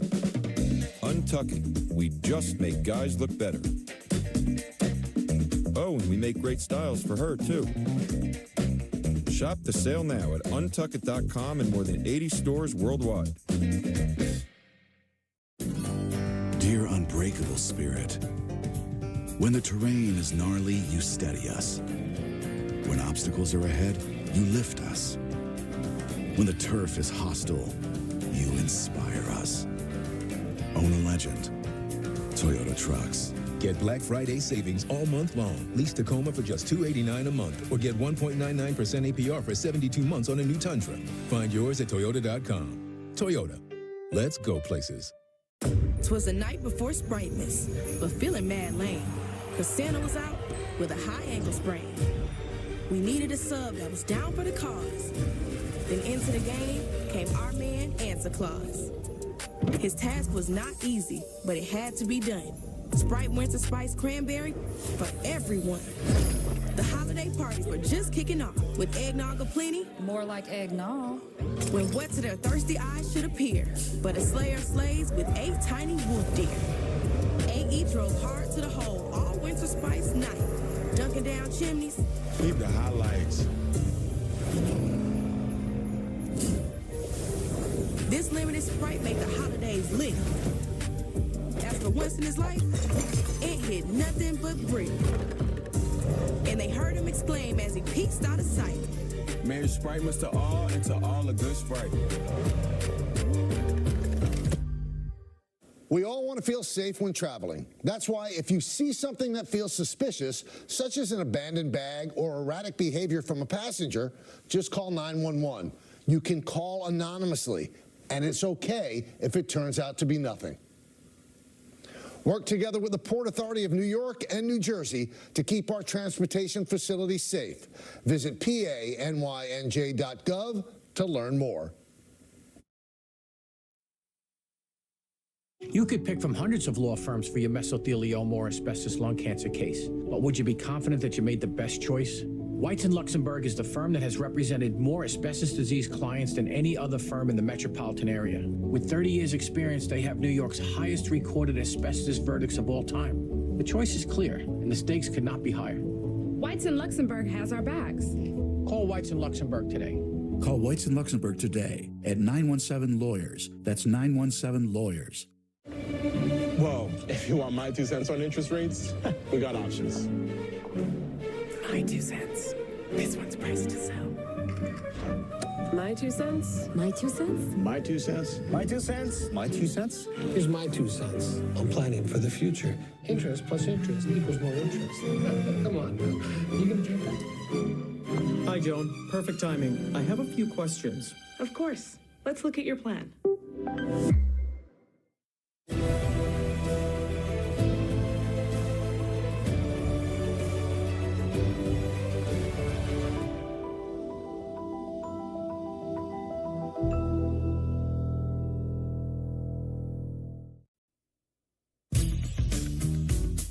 Leaning back in my chair. Just because, really, I don't know what the future lies, but never will I do this show with IFB. It's arrogant. Well, it's. Well, it doesn't matter if it's an IFB or a headset. No, My headset would have been off. No, you can't hear. Would have been. I can hear perfectly. You're out of your mind. Because at least with the headset, it bleeds through. You can hear. You don't hear things. Do you realize you attempted to adjust your shirt, shouldered the microphone twice? It made like a boom boom sound. You didn't even notice. It's not like you slurp. You didn't even notice. You have headsets on. You slurp like a slob. I got to get over it. And you guys reprimanded me for this. The fact that Peter's laying out makes me sick. Because we both looked at you and you basically shoulder butted. Yeah. The microphone didn't even realize it. No, he doesn't know. Did you see what Lawrence Tynes yes, tweeted out yesterday? I actually liked it yesterday. I thought it was fantastic. He said, and you quote, the Giants brass made a business decision this week. The players have returned the favor and are making a business decision today. This organization needs a reboot. Yep, couldn't agree more. Now, I'm not defending the players that made that business decision because that's not right either. But, hey, when it's a sport in which you're putting your health and your physicality on the line and you see that you feel like ownership or the coaching staff is just treating you like a commodity, that it doesn't matter. And I really don't think it was about the Daniel Jones benching. I think they would have gotten it. Daniel Jones didn't perform well. But do you think players want to hear about, well, they want to be on the hook for the money if he gets hurt? He could have backed up. They could have kept him on he didn't have to run scout team, even though he volunteered. Aren't we starting to see now the way the players reacted that maybe Daniel Jones was letting the organization up, that he probably didn't run and volunteer for it? He probably was asked and said yes. Yeah, nobody has come out from the Giants on the record and said they asked him to play scout team or he asked. Nobody. If he asked, why wouldn't they come out and say, well, Daniel wanted to do it, to be involved? Not a word. All we've gotten is from sources. So until somebody from the Giants comes out and says Daniel Jones volunteered, then I'm going to say the Giants really made a big mistake. They made their franchise quarterback look like a loser. Was slapping the red jersey on him, which you're supposed to do when you're not quarterback one, and then putting him at secondary. It's crazy. Crazy what they did. And then they performed yesterday like that. I mean, Tampa Bay is okay. Hey, by the way, did you see that one of the landing places for Belichick is considered to be Tampa Bay? Would that be unbelievable if he goes to Tampa Bay and wins the Super Bowl just like Brady? Talk about like completing the circle. And then we have to think they're even again. Yes, even again. But if he wins one with Baker Mayfield, I think he might be ahead. And that would actually be true. I can't kill him for it if they were to do it, but I'd feel bad for Todd Bowles. I think he's done an okay job. They don't have a ton of talent there. Okay, I think he's done a great job. I mean, it's a team that won a playoff game last year. They're competing again this year. Down receivers, still beating people. I mean, I think Todd Bowles is a hell of a coach.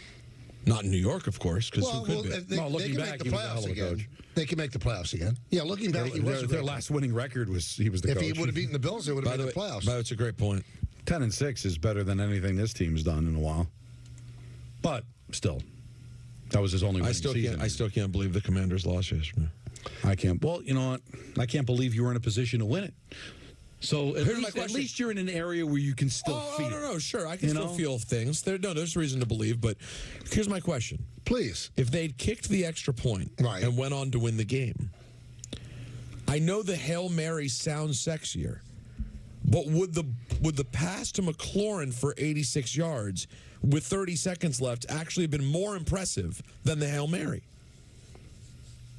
They were inside, they were at the 10-yard line. I know. And he hit him in stride. With yesterday's game, have you changed your opinion that he's hurt or not? No, he's fine. Okay. It's Kingsbury.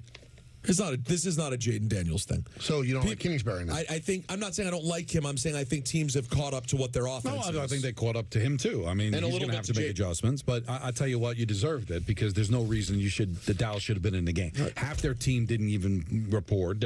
Come on, what do you mess? Why are you down on that team? You can't score against that team. Why? Well, I don't understand. It's why is it 3-3 at halftime? Like, what are you? But they couldn't done every drive. You play with fire and you got burned. But they couldn't do anything offensively. There was one drive where the Commanders on 3 consecutive plays dropped Jaden back, and I'm watching him. He's seeing the field. There's nothing open, and he would just scramble out of bounds. Like, they just had nothing going. It's worrisome. By the way, this should be noted, by the way. Terry McLaurin's the only player on that team who can catch the football. So you probably need a second player who can actually catch the football. There's a chance they might not make the playoffs now. If they lose to Tennessee, right, then this season is, I don't want to say it's lost, but it's close to it. Now, just putting together some facts on our picks. Don, you had a big 3-point loss, but you I bounced back. Fun with Numbers said that you have. This is unbelievable, Peter. He's picked 11 straight 2-point wins. Yay! 11 straight. That's unbelievable. But I still picked up a point on you, so I'm not. Well, no, I have a 2-point too.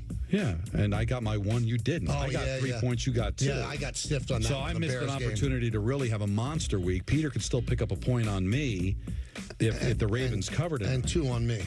But I still feel because good. Peter's 2-point loss. I tell you, we talked about it earlier with Scott.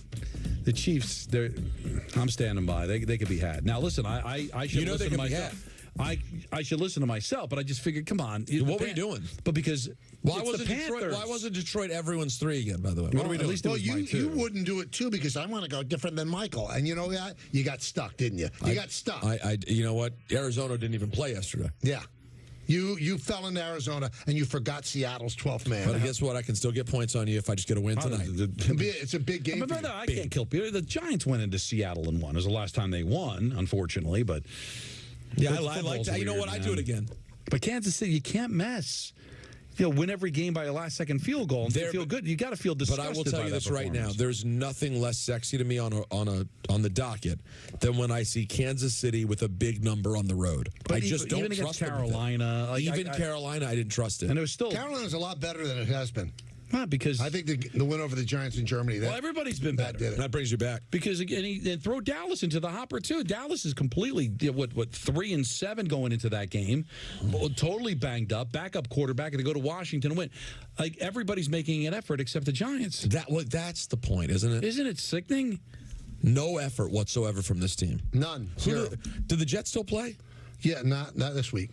This coming week they'll play, right? And they're playing in Seattle. Well, you think they discontinue the schedule? I thought maybe they discontinue the season. Well, maybe if 47 was in charge, he would do that for Woody. But right now, I don't think Biden's doing it. I don't even think that they can. I don't even think that 47 or 46 could do that. Really, 46 doesn't want to do it. Cancel the season? Right. No, just for the Jets. I don't think you could do that. Oh, well, when you're president, you have a lot of power. Wonder who he grew up rooting for. Jets or Giants? Who, 47? Yeah. He grew up in Queens, so was it Jets, you think? I don't know. Let's get him on the phone. I'll see what I can do. My guess is didn't care. You want my hot take? Well, he's a sports guy. I think he's an event guy more than I see him rooting for a team. No, he's a legitimate Yankee fan. Is that true? Yep. He's a legitimate Yankee fan. When was the last time you saw him at a game? He was there all the time when George Steinbrenner was alive. All the time. But he was friends with Steinbrenner, right? Very close. Right. Yeah. You should see him in Knick games too. I have a funny story. One day I'm going into the old before the Garden was reimagined, and I'm waiting at the press elevator, and I don't know why, but I didn't get dressed. I looked like a pig. I really did.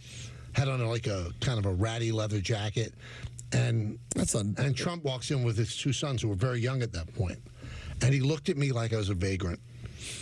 In a leather jacket, no less. Right, but I looked terrible. I looked awful. Okay. I don't know why I would ever go to an event like that. Okay.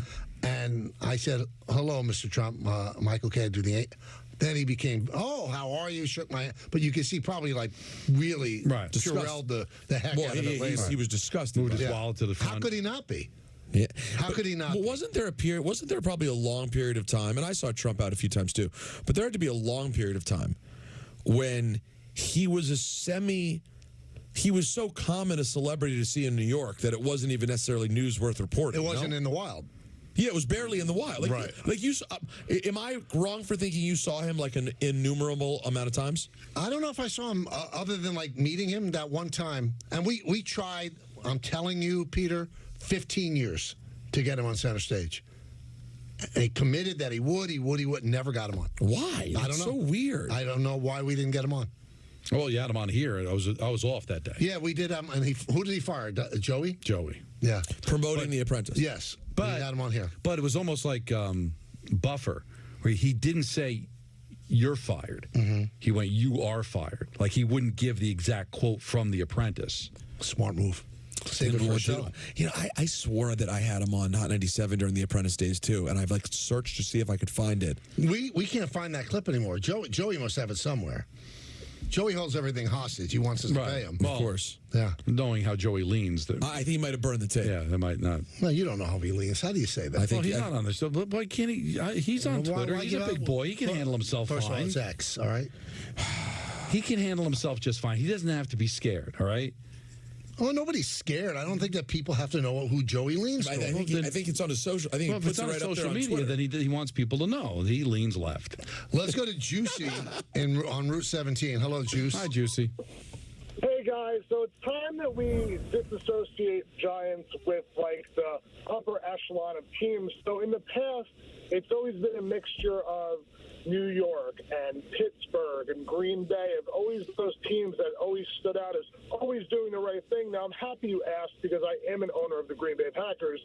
But that being said, it's just the current state of affairs with the Giants is kind of tough because it all kind of stems back to the stuff with Eli, right? Kind of put a little bad taste in your mouth. And now it's kind of just evolving more and more where you have to look at the big picture. Let's just say, for example, you're a free agent. I feel like in the past, you'd be like, oh, wow, New York, great team to play for. Can you say that now? All right? And I'm not some Giants hater. I'm a Green Bay fan, an owner, very clear. Yeah, I've heard that. Yeah, absolutely. I have a certificate that I hang on my wall, and it's very great, okay? Everyone loves it. Very great. My house. Love being an owner. Ownership sucks, but again, like, I'm a Green Bay fan, and I just want to thank you guys. As you can imagine, the joy in my life for what's going on right now with these New York teams, it's very great. Well, let me ask you, Juicy. I don't know if you were a part of the decision making. Were you all for letting Aaron Rodgers go? And I'm happy you asked because I was, because, Michael, when you are running a business, okay, these teams are businesses. You have to make what are called business decisions. Well, you're an owner. Now, You get it. Sure. Of course. Peter, I'm a big owner, okay? So when we got together in August for the owners meeting, sure. Back in the day, we said, oh, sir, we have this quarterback named Brett Favre. We knew what was going to happen. Right. We knew that every year he didn't want to come to spring to the preseason and all the OTAs, all that stuff. And then we saw the writing on the wall with Aaron, and everyone got all upset when we picked Jordan Love. But you know what? It's called building the bench. It's a management thing. I'm in management, but you build the bench.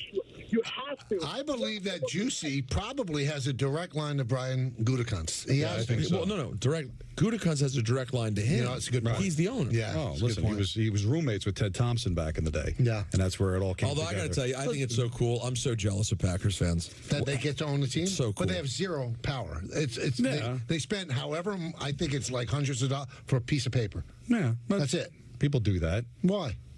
Well, why do people buy dirt from Yankee Stadium from the 78 Yeah, it's World better. Series? It's better than dirt. I don't know if it's better than dirt. No, it is better than dirt. I take it over dirt. But you don't have but it's very fluid. Like, all right, the Packers, there was the Lynn Dickey era. I don't think everybody was like falling all over themselves during that time. Every franchise goes through their rough periods. But to free agents and players of a certain age, they're going to go where they think they've got the best chance to win.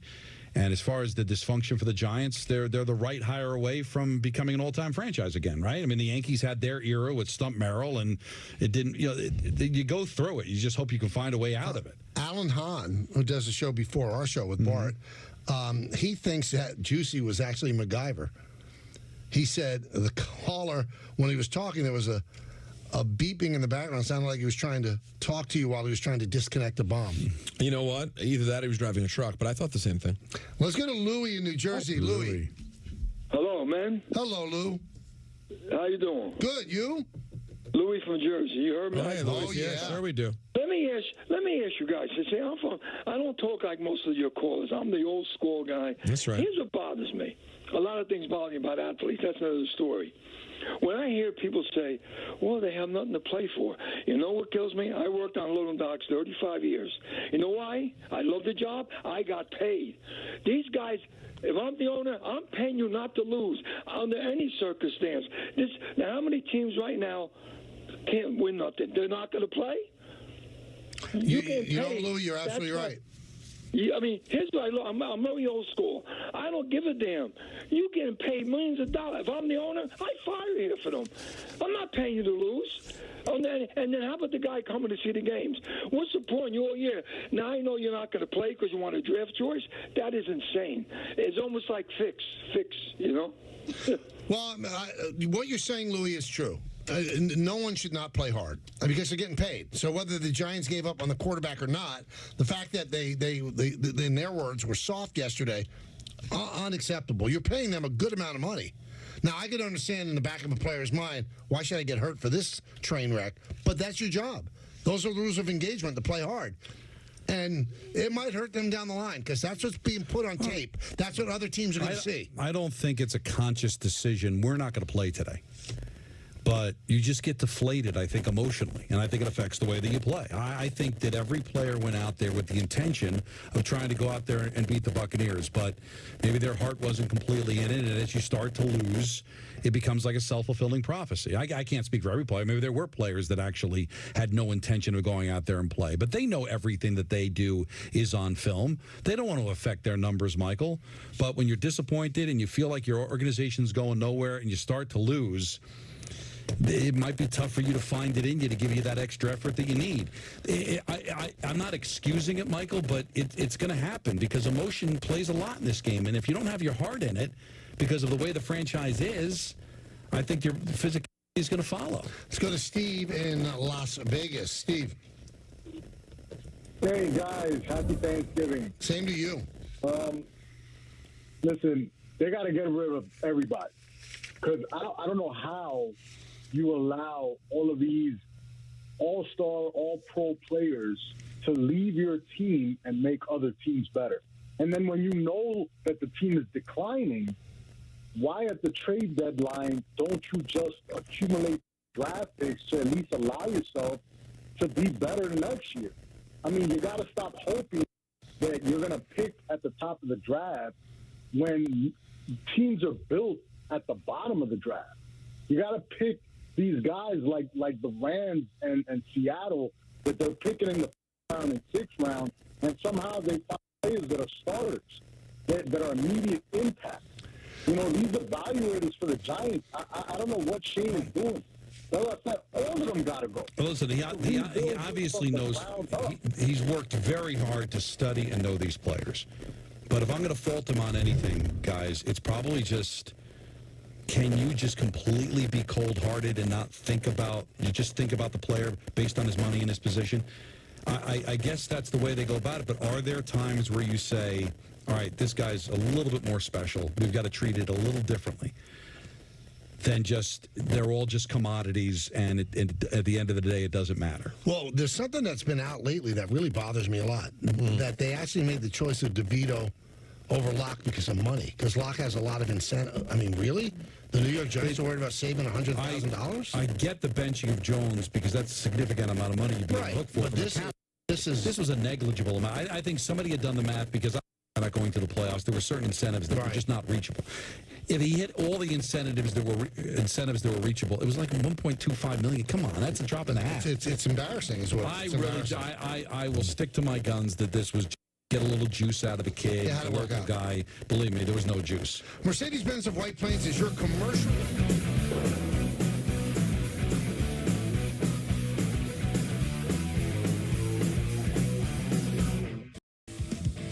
The Michael K. Show on Yes is brought to you by FanDuel. Make every every moment more.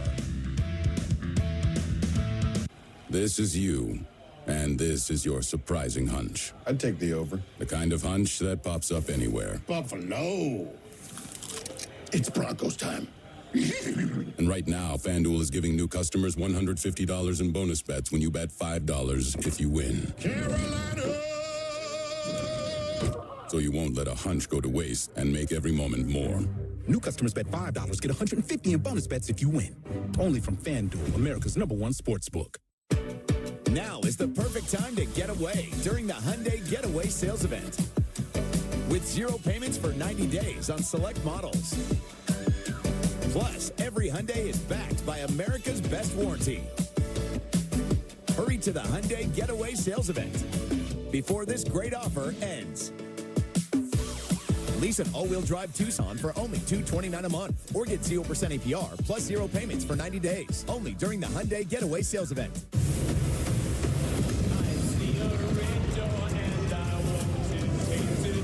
Black Friday football on Prime is back this week. An old school rivalry for a new game day. Touchdown! I'm here all day! The Raiders. And it's intercepted. The Chiefs. All the way for the touchdown. Your whole world is black. We got a game, boys. Black Friday football. Kickoff at 3 p.m. Eastern. Pregame at 1:30 p.m. Friday. Only on Prime. The baseball offseason is heating up fast on Yankees Hot Stove, presented by Hexclad. Soto is a generational talent. It is going to dominate the offseason. We're grinding through it, and when everybody's on the clock. We're turning up the heat on the Yankees Hot Stove season premiere, Monday, December 2nd at 6:30, presented by Hexclad. Let's get you home.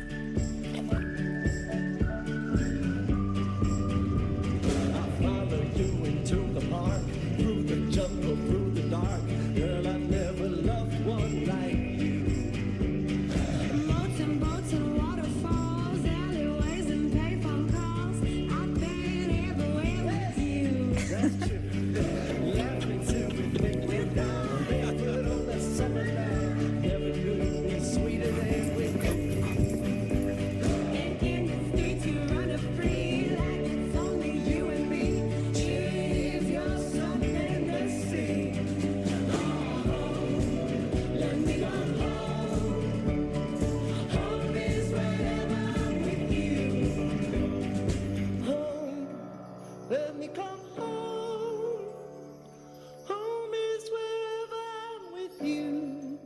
One in 3 pet parents has used their pet's name as their password. System hat. System hat. System hat. But delicious Caesar canine cuisine is a better way to show your love.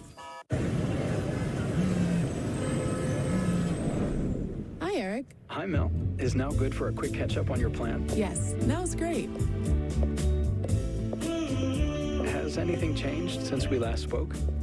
You know what? Yes, I'm thinking more long-term. Great. We'll make that change to your plan and adjust as needed. This helps a lot. Bye, Mel. Bye. Make sense of your money with Citizens.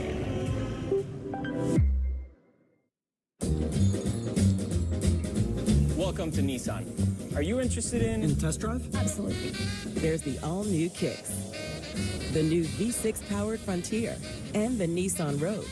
Consumer Guide's Best Buy 10 years in a row. Finished with all your holiday shopping? We are now. Hurry in to the Nissan year-end sales event. Now, get a low $229 per month lease on Rogue, one of 6 Nissan vehicles with starting MSRP under $30,000. Why pay too much for cable TV when it costs less for Fubo? Get all the channels you want with all the entertainment you love for the price that cable can't beat. Start watching at FuboTV.com. When you order Domino's online, we'll give you a free pizza to use in the future. So you'll have an emergency pizza when you need it most. Here you go. Thank you. No matter the reason, when life gives you lemons, Domino's gives you free pizza. Enjoy. Thanks. Sorry, Dad. Get your emergency pizza when you order online. Thank you. Only from Domino's. A week from today, we light light the hot stove in our Yes Network studios and bring baseball discussion back. Where will Juan Soto end up? Who else are the Yankees targeting in 2025 to bring their 28th championship to the Bronx? These questions and more will be discussed on a brand new season of Yankees Hot Stove, which comes your way a week from today, immediately after the Michael K. Show, next Monday, right here on Yes, and streaming on the Gotham Sports app.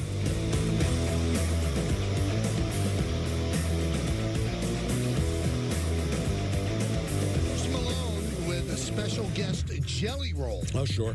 Are coming to Citi Field on Wednesday, June 4th, 2025. ESPN New York has your chance to score tickets on the ESPN New York app. Just scroll down the contest, submit your entry. Brought to you by Live Nation. Tickets go on sale tomorrow at noon. Ticketmaster.com. We would like to thank all of our loyal listeners.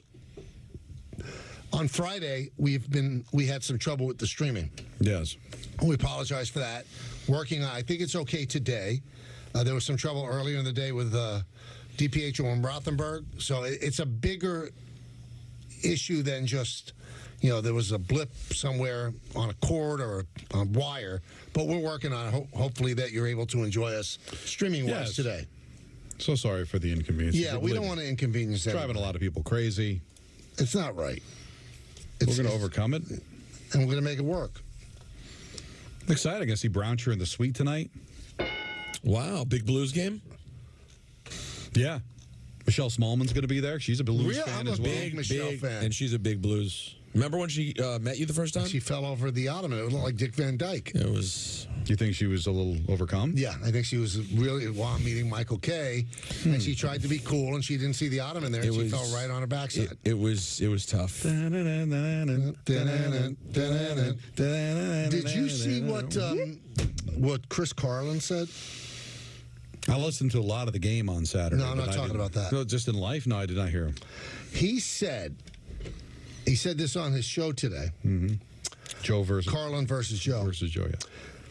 There's a quote. The amount of people that I trust in my life at a high level, I could probably count on one hand. And it just so happens that a group of people that I trust is the people who run the drive-thru at Chick-fil-A. The amount of trust that I have, I don't even have to look in the bag to know that they got the order right. They're very good.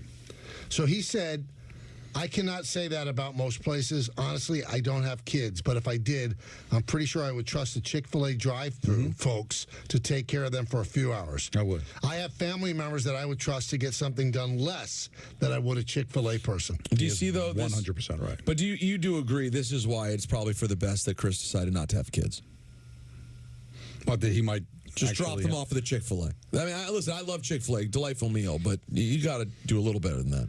But the business is what he's saying is impressive. Like, they mess things up. Sure, but he would actually drop off his children, he said. I'll go as far as this. Now, during the pandemic, we would have, there was a Chick-fil-A closer to my house than the one over on 22 that I go to. Yeah, we're 40 minutes away from the closest Chick-fil-A. It's a good 30-minute ride, but like on a Saturday, maybe get the kids to nap, listen to 70s on 7, the countdown on Saturday. I love your kids are very into the countdown. No, they would fall asleep. Again, Marco's the one's like, do you listen to anything in 2024? But we'd take the ride. I love that Marco's already. And then you'd see like trash. A massive, crazy line. Yeah, it's crazy. Like they're giving it away. Very efficient. People outside coming to your window. Never make a mistake. I still go to the same McDonald's. They still make the same mistake every time. How's it working out for them? No, it's working out great. Yeah, but that's still. But quality control is an important thing. But it does bother me they're closed on Sunday. Chick-fil-A. Well, for religious reasons. That doesn't make it any better. But I'm just saying, that's why, and I'm all for this, they cannot be on the Parkway or Turnpike. They can't be a place. People do travel on Sunday. Travel on Sunday. They are. Oh, they are. You can't do it. There's some places on the Turnpike. Also, how ridiculous is it that every chicken stand at Mercedes-Benz Dome for the Falcons is a Chick-fil-A? So most games are on Sunday, no chicken. Well, I got to tell you, I love you know how I feel about the Falcons. I love what they've done with the food and the prices. Right, that's a bad job. You can't have unavailable chicken. But it's closed. Yeah, it's closed. You sure? The stands are closed. Yeah. So they end up frying. I don't get it. They actually fry falcons.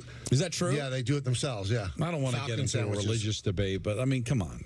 So we can work around it. Fortenbaugh says to him, "How many siblings do you have?" And Carlin said 5. "How many do you trust more than the kids at Chick-fil-A?" Fortenbaugh asked. None. 2, maybe 3. Yeah. I get it. There's a lot Just of love trying there. to make a point. I don't think he would actually have them dropped off at the Chick-fil-A. I think that they do a good job. They do a good. They're always happy when you walk in. Now, one of the other motivations of going to the one on 22, Watchung, I forget the exact name of the town, was across the street. It was an Arby's, which is also very rare. America's and roast they have beef. got the Yes, crinkle sir. fries, and Nancy loves the roast beef, so we'd swing around, and that would be the nice little during the pandemic. What are you doing, Peter? It was during the pandemic. We had many choices. It was the way you said it. How did I say it? Nancy loves the roast beef. It was just. Well, that's my wife. She's got something. Hold on. He does go too far. For the record, Michael and I shared a glance the moment it happened. It wasn't. But I would never say it. I would never say it. Okay. I respect a woman. I respect a union. No. If she's listening right now, you could be done. You don't know. Oh boy. I have a question. Go ahead. This is going to take you off that I even asked it on the air. Thank you. So, your lovely wife met Jay-Z. Mm-hmm. First thing she said to him, "I love you." Mm-hmm. What if Jay-Z goes, "You know what, I love you too," and she left with him? How would you feel? Well, she's carrying your child, Guadalupe. I would feel that Guadalupe is going to have a hell of a life. With Jay-Z? Well, not with me also. I mean, the law is the law, right? But I guess. You know what I mean? Like, I'm still going to get to raise the child also on weekends. But only half. Right, but at least I know that now she's going to be a billionaire. She's going to be. The kid's going to be a billionaire. The kid's going to be a billionaire. Right, we don't know if it's a he or a she yet. Right. I just want this child to be able to be wealthy and well-to-do. So. Unfortunately, not though, leaving with Jay. That would be tough. That would be tough. But at least I know the child's rich. Unfortunately, the child wouldn't get Jay's talent. Still stuck with just my talent. Right. It's unfortunate, but this is a man that was in the grand scheme of things a relationship not even in the same stratosphere as the one that he shares with his wife now. Thank you. But it dug a grave. So Right. if he lost custody of his child over this, it would be tough. I don't know if he makes. Listen, I love you. I don't think if I just I his would, connection to Jay-Z to pick up at Jay-Z's house, pick up Guadalupe. You think that would make it? That would be a wow. solve. You just have he has no respect. The big question is after I dug the grave, right? There's an order of things that happen. Mm-hmm. When my high school sweetheart and I broke up when I was in college, right? I remember at one point I curled up on the floor of my then Maryland apartment, right, holding my stomach in pain out loud, going "ow, ow," making noise at the pain that I was in. I thought what a wimp. I thought that was as bad as it could get. Right. Then when I broke up with my ex in my early 20s, sat here crying in front of me. No. You didn't know me then. We got ways to get you. I'm not there yet. No, that was called a marriage, but I'm getting there. Then in my 20s, when Lauren and I broke up, I dug a grave for the mixtape. So you really progressed. So I was now in a grave, right? That took me a good year and change. Actually, I spent a lot of that 6 months after we broke up crying on the couch of the high school sweetheart who I'd previously been on the floor for. Oh, interesting. Full circle. Yeah. Then in my approaching 40, when I broke up with my ex-wife, vape ape. Yeah, that was not good. Wandering the streets. But it definitely wasn't a grave. No, it was honestly worse than a grave. Okay. You should have seen the hotel I was staying in momentarily. Have you ever seen the scene in Big when he's staying in Times Square and the gunshots and he's crying? Sure. That's what my life was. So if you go at the pace we've been going at, I worry if Jay-Z were to steal Natalie, I don't know what happened. But your pain wouldn't not just be about Natalie. More so, it'd be about Guadalupe. It's Guadalupe. Guadalupe. It's sorry, you're not going to see Guadalupe on Thanksgiving. Showing the vape ape footage. That's not what you want. They're not. You're not going to see Guadalupe Thanksgiving because Jay-Z and Natalie are going to go to the Bahamas. Well, but let me extrapolate this out. You pick up little Guadalupe at the mansion, right? Yeah. And Jay is not there, but B is. Oh, yeah. And then she says, you and I, they destroyed your life. Let's destroy theirs. Would that be okay? I'm now not comfortable going as far as you've gone with this whole thing. When you're not comfortable, that's the time to go to Danny from Long Island. That's exactly right. Hi, Dan. Wow, and I don't know how to continue that. I mean, first of all, I think there's too much of a height differential between Bay and Peter. That couldn't work. I mean, there's a big. I'm taller. First of all, no one calls her Bay. Second of all, I am taller. I'm taller than Beyonce. Nobody calls her Bay? No. All right, let's focus. First I don't of know all, if her I can family confirm. does. But go ahead. I did read that Belichick is in line to be named head coach of the Tampa Bay Bucks, and his girlfriend's going to be named head cheerleader as well. Oh, nice. I see what you did. Yeah, very odd combination. She's young. There. Yeah. Well, he said he won a Super Bowl with someone who reminds him of his son, and now he wants to win one with someone who reminds him of his daughter. Oh. Not bad. That could be point guard. I'm not sure about that, but please keep going, Danny. Don, by the way, Don, if God forbid you got in a car accident with these three people, I'm pretty sure that your college union newspaper would cover you first. You'd be the lead story in the. It's not a bad point. Yeah, I forget what the name of the paper was. Probably the Roadrunner or something like that. I don't think it would still say Don LaGreca and others. It would they would find a way to get Michael and Peter's name in there. Yeah, especially Michael. As far as Rex goes, Rex knows how to push Woody's buttons. Woody is aroused by real guys talking like real guys because he operates in the penthouse of the upper society. Michael's in the first floor of upper society. Woody's in the penthouse, pinkies in the air type stuff. So he knows this is what really turns Rex on. And who's the other candidate?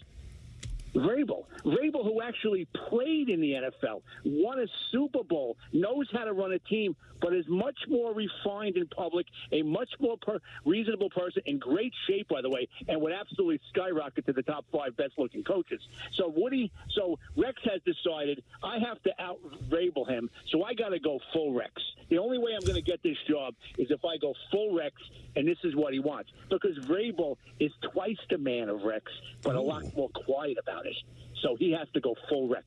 Yeah, you know what you're saying. Point. I think I hear, but if that's the way you're going to choose your coach, I mean, then they're going to continue to flounder. No, but I do think Rex. I don't think it's as far as what Danny was saying about the man's man stuff. Rex will play the game and allow Woody to be involved. He'll sit in on the meetings. I keep referring to that Hard Knocks where they're all on the treadmill together. Him, Mike Tannenbaum, and Woody. I think Rex knows how to allow Woody to feel like he's involved. The question is, does he have the power to say, "All right, enough. You're not running the team." But if he really wants the job, Michael, what is he going to do? He's probably going to cave like everybody else does. Well, I think he would do anything to get the job. He would give any power he wants to Woody. I just don't see Woody doing it. I could see it. Let's go to is Angel in Newark. Angel. Hey guys, how's everything? Good. Listen, just two quick things. One, which team, the Jets or the Giants, do you think will make the quickest turnaround to be competitive, to have at least like a 9-8 season? And then the other thing, too, I just recently went to a Chick-fil-A. This is in Central Jersey. And I don't know if the person was having a bad day or whatever, but she purposely got the order wrong, and there were 3 or 4 different wrong items on my order. She purposely what? She didn't like you, Angel? You think she hated you? Is what you're saying? I don't know. Just all I know is that I said Coke, no ice, and I got ice in the Coke. I said ketchup, and then I got mustard. I said 3, 4 different things, and it was all wrong. Angel, I hate to say this, but I think it's a you problem. I don't think it's a her problem. But I'm going to give you a cheat code. I've never said this on the air before. I love the taste of a Chick-fil-A sandwich. Sure. It's delightful. I get the spicy one. It's good. But you know what? You can't have unavailable chicken. McDonald's has stolen the recipe. If you order their McCrispy, it is a Chick-fil-A chicken. I agree. I think I've had it. It's unbelievable how they got every spice the right way. It's incredible. I'm getting goosebumps thinking about it. You're getting goosebumps. I don't know how they did it. By the way, was it me? It was. Or did Danny, for somehow in that conversation, have 50 accidental sexual innuendos in the way he described everything? I don't think it's accidental. Danny knows what he's doing. He turned on by guys, and it just kept going. And also, I mean, if you're going to hire the strongest, most well-built coach, you stay with Saleh. Great point. That's one of the great points you've ever made, to be honest with you. I've known Danny for a long time. Nothing's an accident with Danny. No. And did you also see the story that when Joe Douglas got fired, went fishing that day? Joe Douglas did. Yeah. He went fishing. He literally went fishing. Yeah. People said in Diana Rossini's story, never sounded more comfortable. Good for him. With the helicopter thing, too, you saw that? Yes, that was funny. The helicopter's landing on the Jet practice field, and Joe Douglas says to Ulbrich, if he's coming here to fire me, it's been an honor working with you. And he fired him right then. Wow. Yeah. He showed up in a helicopter on the field? Because, you're swinging around when you have penthouse money. This is, listen, if he was younger, this would be the Warren Beatty. That he'd be trying to play quarterback for the Jets, would he? You mean In Heaven Can Wait? Yeah. Love that movie. Very good. Yeah. I was trying to convince Andrew, because he's big in the sports movies. You got to watch that movie. No, it's a fantastic. great movie. And by the way, I'm glad that you reminded me about movies. You ready for this? Mm-hmm. So, because you made fun of me the other day, on TNT was Willy Wonka and the Chocolate Factory. Mm-hmm. Okay. All right? Gene Wilder was a psychopath in that movie. That was not a normal man. He should have been put away. He should never have had access to children. Have you ever really watched that movie? Yeah, I've watched Gene Wilder played an absolute lunatic. Oh, no, a maniac. A maniac. He should not have been near kids. And you guys wanted me to see it. So dark. But it's outstanding. The kids don't know any better. The kid said he did it it's too? one of The kid being sucked up through the tube? With the fizzy lifting drinks. Right. But it's one of the first movies where the kids are entertained, but then the adults could be entertained too. But how about you weren't disturbed that the four adults are spending their life in bed? Well, but how about the little boat ride where they're seeing those awful things on the wall? The chicken's head getting cut off and everything? Who does that to kids? It's a good movie. It's no, like but I don't a heavy think metal band. No, but I don't think they're trying to tell you that he was a great person. No, he's out of his mind. Yeah, no, he's out of his gourd. But I think they were trying to send But Johnny Depp did not play him that deranged. No, and that's why the movie stinks. Interesting. Peter, how about FanDuel? Because you have the NFL yesterday coming up. Yeah, you're darn right I do. I have the NFL yesterday Darn next. tootin'. You're darn tootin'. Guys,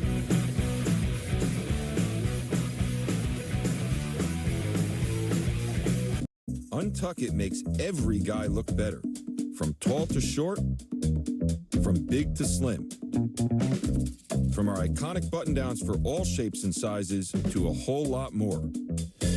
Try us today. Untuck It. We just make guys look better. Oh, and we make great styles for her, too. Shop the sale now at untuckit.com and more than 80 stores worldwide. I started having knee pain in my early 50s. I'm Phil Simms, pro football legend and TV analyst. My knee pain would wake me up during the middle of the night. It hurt me every time I played sports, if it was basketball, tennis, and even golf. I quit being active, and it got to a point where I want to be active, and that's why I'm sitting here today. Arthritis Knee Pain Centers uses an image-guided procedure that allows them to place an all-natural cushioning gel directly into the affected joint, restoring mobility and relieving your pain without surgery or downtime. I think what really surprised me is how easy it was and how there was no pain to the treatment. It's covered by Medicare and most private insurance. I have no pain. That's gone away, and I got to tell you, I feel great. I'm back to playing a little tennis. Played pickleball, which I said I would never do. Arthritis Knee Pain Centers, they relieved my pain and changed my life.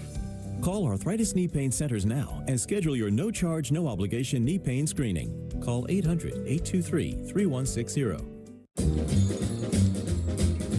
Welcome to Nissan. Are you interested in test drive? Absolutely.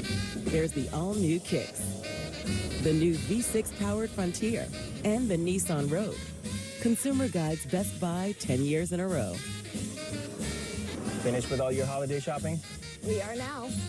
Hurry in to the Nissan year-end sales event. Now, get a low $229 per month lease on Rogue, one of 6 Nissan vehicles with starting MSRP under $30,000.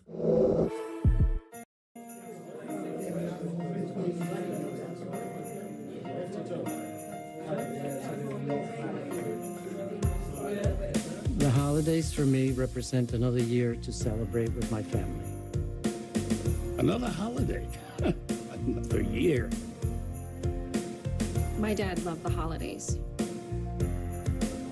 Treasure the time with your family. I'm thankful for the Prostate Cancer Foundation, for my family, for my doctors. I'm grateful for the continued gift of life.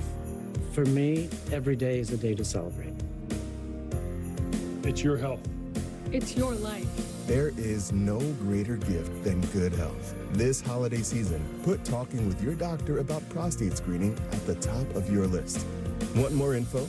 The Prostate Cancer Foundation is a trusted resource and community. Go to pcf.org to learn more today. Remember, it's your life. This winter, when you find yourself looking at this, don't do this, or this.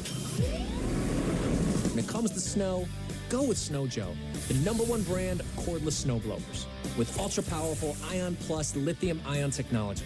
Snow Joe's cordless snow shovels and blowers are the lightweight, cordless way to clear walkways, driveways, decks, steps, sidewalks, and yards. So I've been using the Snow Joe products for several years now. I'm very happy and excited with the way that they work. I also have a battery-powered snowblower, which works amazing. This handy grab-and-go snow shovel weighs less than 14 pounds. It clears up to 300 pounds of snow per minute, throws up to 20 feet away with up to 70 minutes of runtime per charge.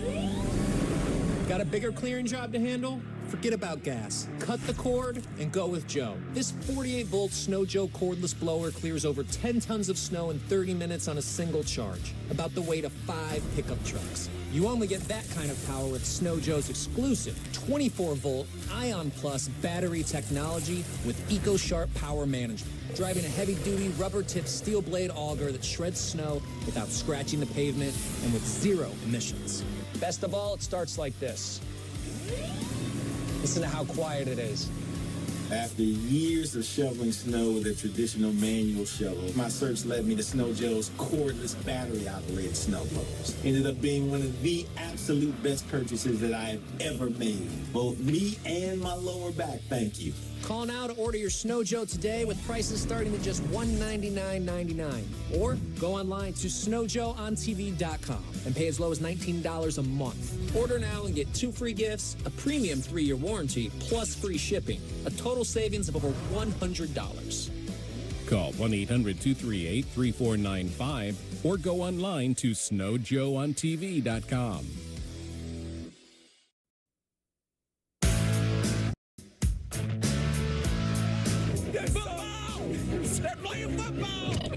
The NFL yesterday.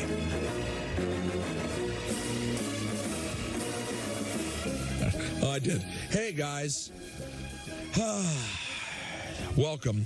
It's my favorite segment usually, but today's not a day when I feel like reliving the NFL yesterday because it was a nightmare scenario for the commies. At one point, guys, I think it was 10-9 early in the fourth quarter. Yeah, didn't look great. The final score was 34-26. Were you guys watching?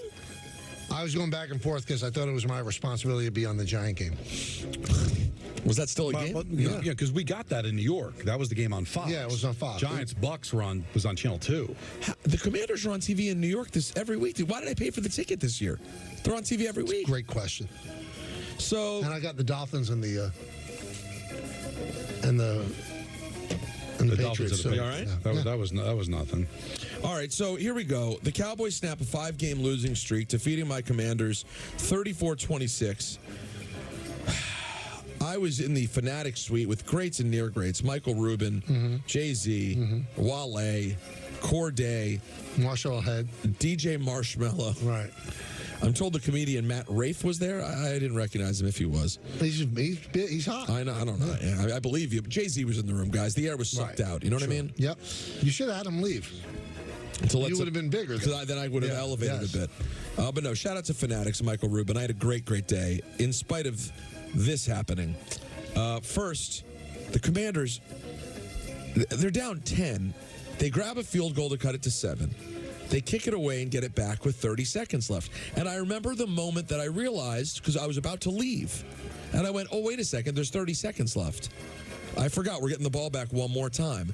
Let me go sit down and see what happens. This happened. Half a minute, no timeouts. Daniels throws down the sideline for Terry McLaurin. McLaurin is loose. Lightning strikes twice in Washington. What a call by Joe Davis. Wow. Do you like it? Yeah. Joe Davis That's Joe Davis from Fox. Lightning strikes twice, and it did. And then this happened on 106.3 The Fan. I heard about this today. I have not heard it yet. What I was told is, on this play, London Fletcher loses his mind and starts to sound like the Incredible Hulk. This is the point after to tie the game at 27 with almost no time left. And the kick's away, and the kick is wide left. That came off his foot going wide left. Let me tell you, the snap skidded back. It was rolling back on the ground and could not get it down. Sorry, I'm stupid. That was the call in Dallas, of course, not in Washington. It's a bad job by me. Well, I'm sorry. Do we not have the other call? If you tell me if you can see that one, guys. If you see it, let me know. So we don't have the call. No, I mean, imagine you put people through that. They think they're going to hear it. I was looking forward to it. So you wanted to hear the steppage, the screaming. Lou Ferrigno, you're going to hear. That's what I. Yeah. And by the way, I want to show you something a lot of people can't do in this country. Okay. No, that was my fault. That wasn't Anthony's fault. That was my fault. Really? I didn't ask him for it. And when I looked and saw blue and white audio, I should have known that was Dallas, not Washington. See? It's a bad job by me. Yeah, almost. We're close to break. I would just give up. There's 3 more games. I don't know how this impacts your future. Oh, it's a great point by you. The 38 combined points in the final 6 minutes of the fourth were the most such points in any game since the Super Bowl era begun. 2 kickoff. Guys, in this game that I went to, that they called a football game, I would call it like a crackhead dream sequence. It made no sense. Right. I saw a blocked field goal. I saw a blocked field goal. And we didn't block a punt. Yeah, well, yeah. Yeah, we blocked a punt. Yeah. Commanders blocked a punt and a field goal. Didn't win the game. The Cowboys returned 2 kicks for touchdowns. That's urban return. That spin move was gorgeous. I listened to Brian Mitchell break down what happens there. He said that one thing a lot of people don't realize if you never played the game is when the ball bounces on a kickoff, it immediately makes things harder for the coverage team. For some reason, they have this innate response where they slow down when the ball bounces, and all of a sudden things get wacky, and if you don't stay in your lane, things can go left, and that's what happened. All right, let's move on to another game that doesn't involve my heart being crushed. You have it? We have the wide orbit takes 5 seconds. And, all right. You guys want it? You want to hear the London Fletcher? You did promise. All right. So here it is from Big 100 in Washington. He's already missed an extra point.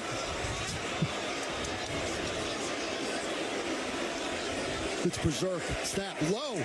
Trustway gets it down. No. Cyber's kick. Bad freaking snap. Bad snap. A bad snap. They got the hold down. It's Cyber. Missed it left. I got to tell you guys, by the way, we underrate the importance of a bad snap. We kind of act like it's nothing. If you're the kicker and you see the timing's off, if you see them fumbling to try to get the ball up, your brain is already halfway out the door. No, sorry, I had to go through that. Well, how about them Titans, who will play the Commanders next week? Titans play their best game of the season. They beat the Texans 32-27. Texans aren't the same as last year. No. They're a fraud South team. Let's hear. And by the way, that game smelled like a Thursday. Actually smelled like a Thursday at 9:30. Yeah, we making our picks Wednesday? Well, let's make them on Monday. What a dumb question. I'll be honest with you. No, I don't think that should go without being reprimanded. But it doesn't mean that we have to make all of our picks. We have to make, if we want to pick on Thursday. When are we back? Well, there's a show on Friday, right? I'm going to be a part of it. But there's going to be a show, so we can just hand it to the people doing the show. But then our audience won't hear it the same way. What the hell's the matter with you? Yeah, stop what you're saying. Have you not worked like 22 Thanksgivings? Let's go to 104.5 The Zone. I'm saying leading into it, like this is not our first rodeo, Michael. Let's go to 104.5 The Zone. From the end zone, Stroud in trouble. He stepped out of the end zone. Sack! Safety! Game over. Landry with his 6th sack of the year. It's 2 for Tennessee. And guess who's come to H-Town and going to get a win? There you go. C.J. Stroud, not quite the same guy in year 2. That was quite a call. He threw 2 picks yesterday, up to 9 for the season. He had 5 in 15 games last year. Don's three-point game didn't work out, but Patrick Mahomes and the Chiefs avoid the upset against the Panthers. They sneak out with a 30-27 victory. Let's hear a bit on 96.5, The Fan in KC. Placement is down. Schrader's kick is up. Schrader's kick is good! Good! Spencer Schrader on a 31-yard field goal, and the Chiefs walk it off with the field goal, winning 30-27 to get their 10th victory of the 2024 campaign. Shouldn't even have counted. At that point, you wanted them to lose. At that point, you just get at it. No, you want them to lose. I wanted them to lose. But I knew they weren't. I knew with a minute 47 left on the clock that they were going to definitely get in the field goal range. Patrick Mahomes, 3 touchdown passes on the day, by the way. Me and the Chiefs broadcaster, we should sit in a wood-paneled room, smelling of mahogany, and just sip brandy about broadcasting teams that always win. I know, right? It wasn't always that way, but no, that way now. Not lately, though. Not winning. Fraud team. The Chiefs. So they can be taken down, I think. They can be had. Yeah, they can be had. By the way, hold on. Super Bowl Sunday. No, I hope, Michael, but you should have a classic Super Bowl party. Right. I probably won't be able to come because, God willing, I'll have like a 7-day-old or something like that. Yeah. You know what? Yeah. Why not? Absolutely. Hold on. Guadalupe like wingy. Hold on. Isn't the Super Bowl now like mid-February? Yeah. Yeah. Kids will be shaving. By the way, she'll be fine. He'll be fine. Whatever it is. Shaving by then? Yeah. Maybe you haven't revealed the sex. How am I supposed to know? Maybe a month. By the way, either way, it's going to be a month old at best. I'm saying but she's shaving her legs. By the way, third quarter. Yeah. They're up 34-3. We're going to look at Don. They could be had. Well, I'm paid to have an opinion, but you know where I'll be the day after the Super Bowl on this air. Right. Taking like a man. You know what would be the danger of having Guadalupe at the party? What's that? Brown's probably going to be gnawing at a leg. By the way, or J.J. Devaney will throw a football right in her face. This baby's going to catch. He's going to catch one right in the dome. I've always said that, Michael has shrimp the size of baby's feet. Right. Brownshire might actually take a bite out of Guadalupe's feet. That's a great point. All right, guys, the Vikings survived 30-27 over the Bears. Killer game for me. KFAN in Minnesota. Jake McQuaid, the long snapper. Ryan Wright holds. This is a 29-yard field goal between the hash marks to win it. Snap spot. Romo! Yes! And the Minnesota Vikings have won 5 consecutive games at Soldier Field. The final score, 30-27. That's Don Doppelganger, Paul Allen. Yeah, this is the guy who looks like Don. That is the NFL yesterday. Minnesota continues to roll. I'll tell you what. Considering yesterday was a garbage day of football on paper, some pretty exciting football games. Really, right? And you have the Ravens tonight. The big Ravens. So I've got to root for the Chargers so hard. I think if I win, I pull within 4 of you now. And if you lose, then it's 6. Yeah, this is big. It's big. Big. Mercedes-Benz of White Plains is your commercial.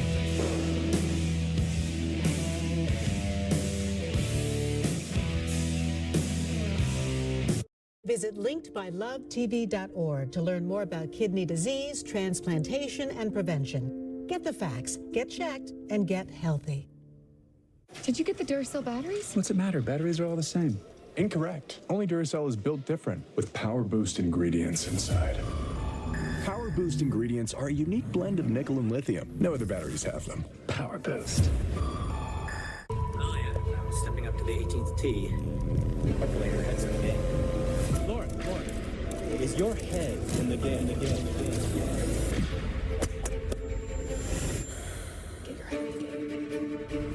Looking after our minds has never been more important. That's why at Round we're working with the LPGA to inspire mental fitness in everyone, on and off the course. Yeah, my head's in the game. Well, if you want my 2 cents on interest rates, we got options. My 2 cents. This one's priced to sell. My 2 cents? My 2 cents? My 2 cents? My 2 cents? My 2 cents? Here's my 2 cents. I'm planning for the future. Interest plus interest equals more interest. Come on, man. You can do that. Hi, Joan. Perfect timing. I have a few questions. Of course. Let's look at your plan.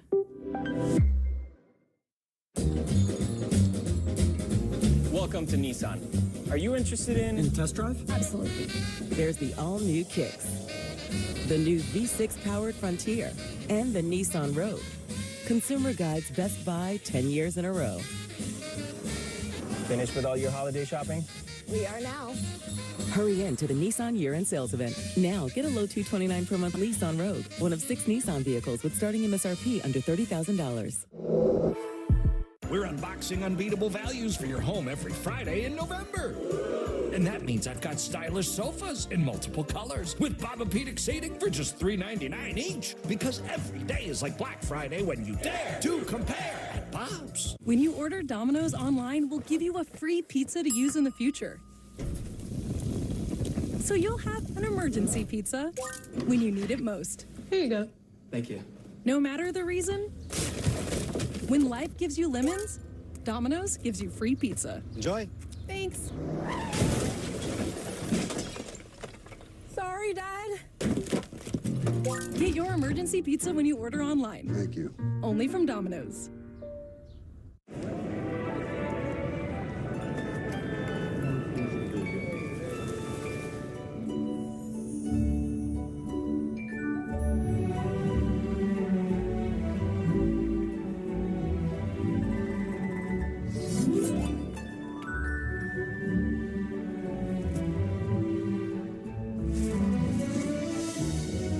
Ticket to winning the season. Give the chance to win up to $1 million with holiday scratch-off games from the New York Lottery.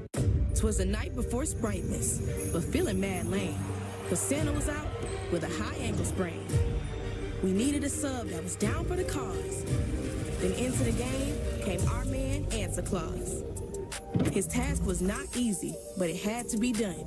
Sprite Winter Spice Cranberry for everyone.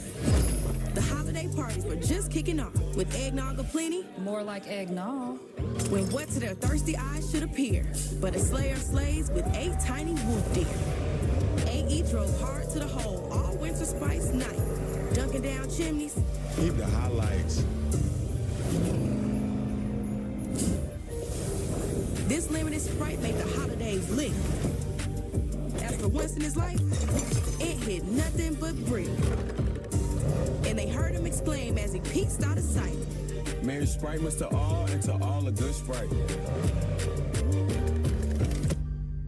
What if you went to your secret hiding place and found this? All drug use comes with risk. Before those risks become real, know that you can quit. For help with drug use, call 1-800-662-HELP for free and confidential information and treatment referral, or go to samhsa.gov/knowtherisks.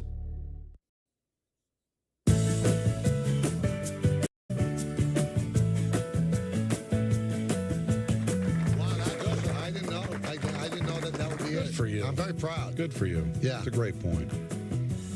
And you don't like the Johnny Depp vehicle? No, it's stupid. Do you like the Wonka vehicle, the one with the kid with the curly hair? I thought it was cute. Yeah, not bad. I thought it was cute. The prequel. Yeah.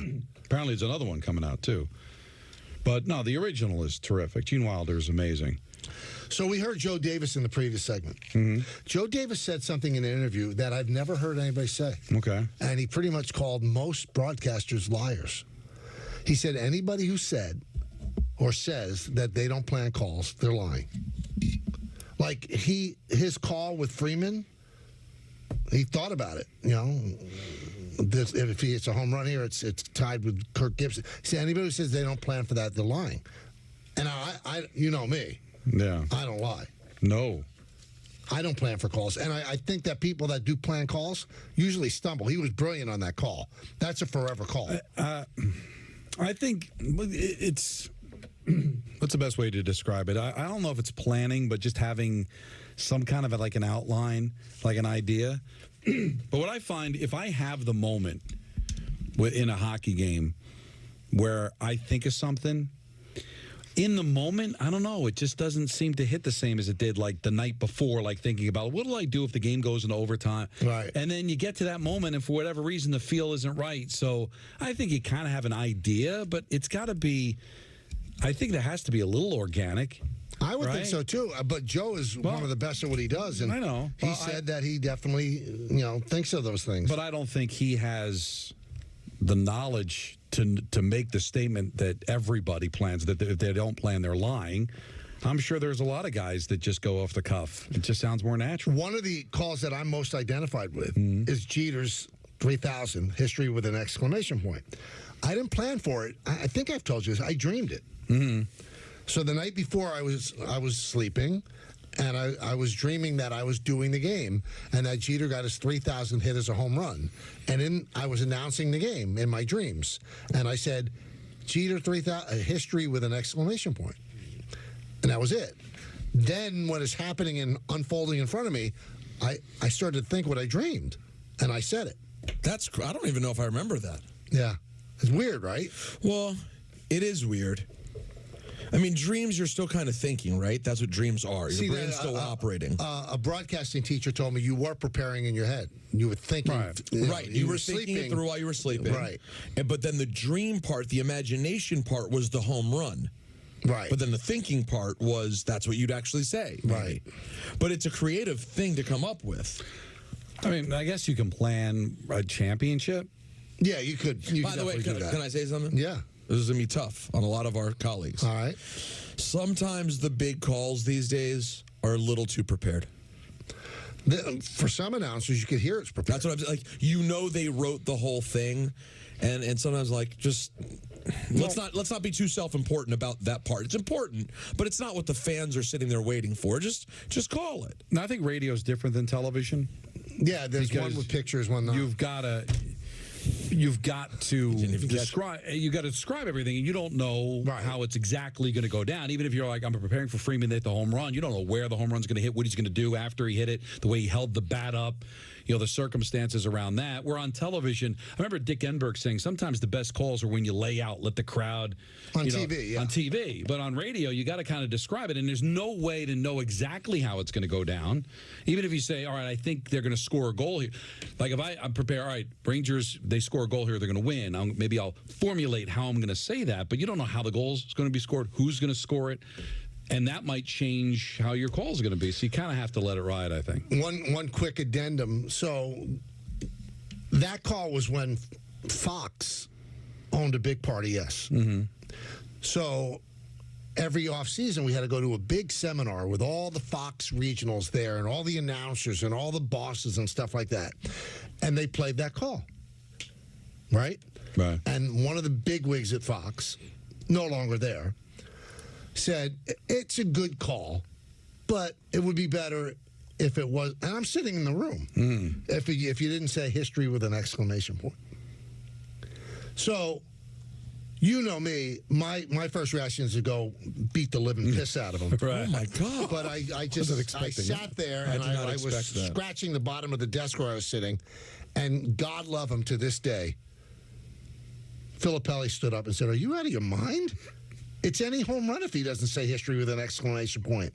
But this is what an executive thought, that was not the thing to say. Just say see ya and let it play out. No, as if the pictures couldn't take over after I said history with an exclamation point.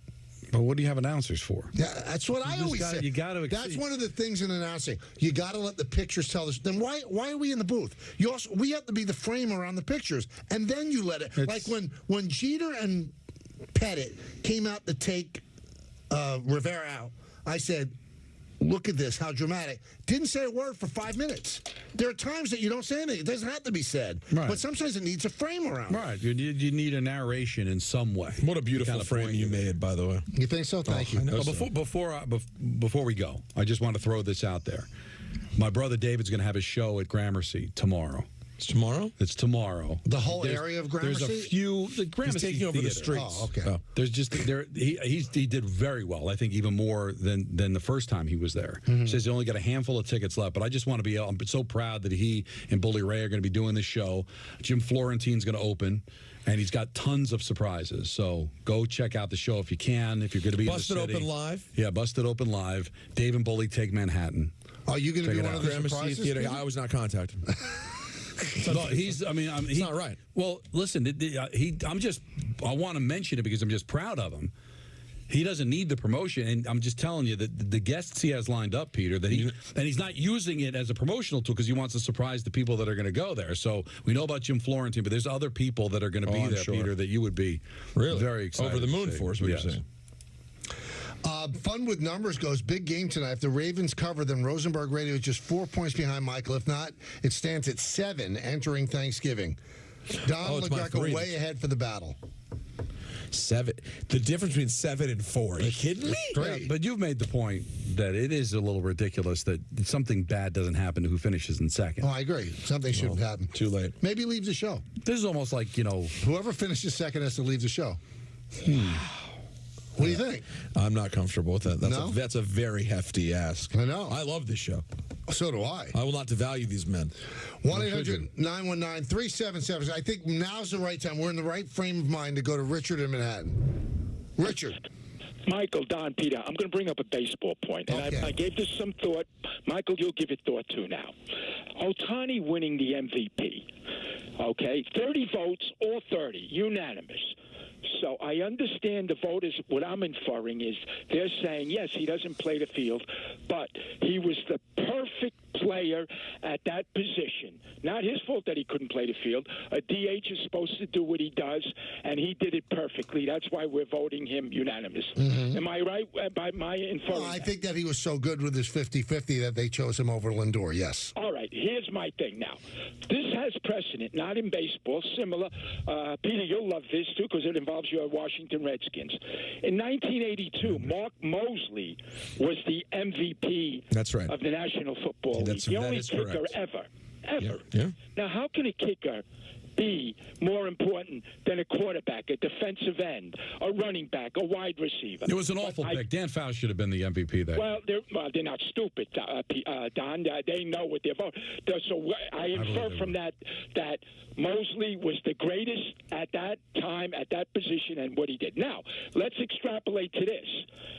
You guys are not going to tell me Mariano Rivera was never almost as perfect as Ohtani, and he never even won a Cy Young award. No, you're right. You're absolutely right. And he was as perfect as you can be. I don't even have Not his fault that he only came in for one inning. And you know what? What he did was absolutely worthy of most valuable player. He should have won, and he should have won an MVP as well. Peter, he was talking about the Commanders, and I saw this in the paper over the weekend. I said, I got to ask Peter, so I'm going to ask you on the air. They're thinking of putting the old Redskins logo on the helmet. What do you think? What does that mean? Who said that? I saw that they're considering it as being highly considered. But what I don't get, isn't that offensive? How could they put the logo on the helmet? It's just be called the Commanders, and the logo will be the American Indian. I can't see how that's humanly possible. Well, it's humanly possible. I don't want to speak too soon because he hasn't put it out yet, but my agent set me up with a filmmaker who made a documentary about the name. Right. The Commander's name or the Redskins? No, about the Redskins. Okay.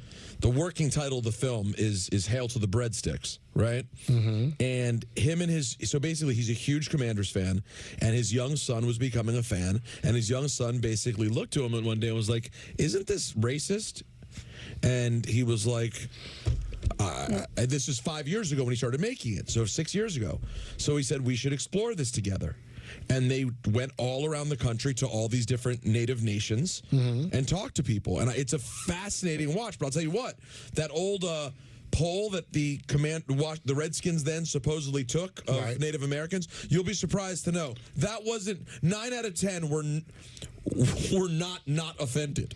Because that was what the poll said. The poll said 9 out of 10 Native Americans were not offended by the name. That is not what they found in their polling. No, let me ask this. I'm asking. Go ahead, I'll answer. Let's say they decided to call themselves the Washington Native Americans. Doesn't exactly flow, but there would be nothing offensive about that. Not exactly. No, it'd still be offensive. Really? Yes. Why? Because why would they're the only human group that gets used as a mascot? It doesn't make sense. And the reason, one of the things the films gets into... About the Kansas City Chiefs. No.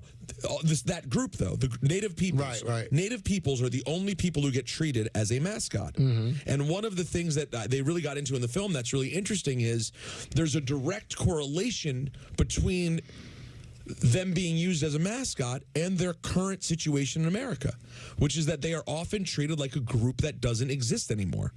And there are lots of problems on reservations. People are mistreated. Yeah. There's bad drinking water. All of these things exist because they're treated as a group that doesn't exist. and they do exist, and many of them are offended by the name, which is why I push back when people call up, like Danny at times, and go, I refuse to change it. Danny and everybody else, I have way more skin in the game, no pun intended, and I can call them the Commanders, so can you. But I think we get caught up in, like, mascot instead of, like, you're honoring. Like you said, that they seem to be a forgotten race of people. And that was always the argument of some of the Native Americans didn't have a problem with it. Like, they're forgetting about us. Here, we're actually being honored in a way. People are remembering us. So what I'm saying is most people don't feel that way. Is there anything offensive about the logo? Well, I can't answer that. I don't know either. Senator Steve Daines, a Republican from Montana, explained last week he decided to support a bill that would allow the Commanders to use RFK Stadium as their site for a new building. Daines said in an appearance on Fox News Channel's America Reports he decided to support the measure following, quote, good faith negotiations that the Commanders and the NFL would honor the Blackfeet Chief logo that the organization used for decades before switching monikers. Why was that important to him? I don't know. We were calling out leaders in case of really woke gone wrong. See, there the irony that see there, done.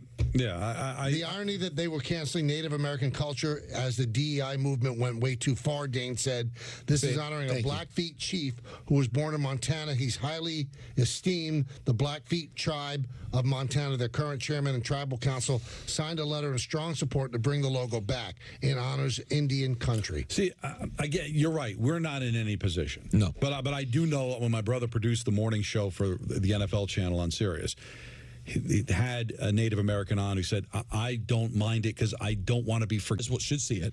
It's a real legit high-end documentary.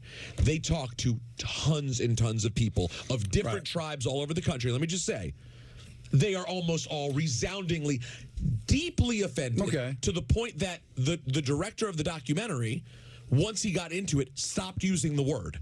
Couldn't even, when he would show up and say the word, they would say, please don't say that word to us. I totally understand the word. And but could the logo be different? But the reason, because the Cleveland Indians, their logo was offensive. It was a cartoon character. Correct. You know, so then I could see the Commanders, the Redskins logo was badass. The Chicago Blackhawks, they're named after, I think, the military division that I think Norris was in at the time in World War I or whatever. But they have a Native American as their logo, and nobody's asking for that to be banned. So I think that's an interesting point. So I'm legitimately asking you, somebody that can't obviously understand it because I'm not Native American. Could you use the logo without not the name? Be offensive? I don't know. Especially when you're honoring in the way that it looks. Listen. It would certainly make a lot of the stuff that I have much more wearable. Let's go to Mike in Woodbridge. Mike. Hello, Mike. Hey, guys. How you doing? Good. How are you doing?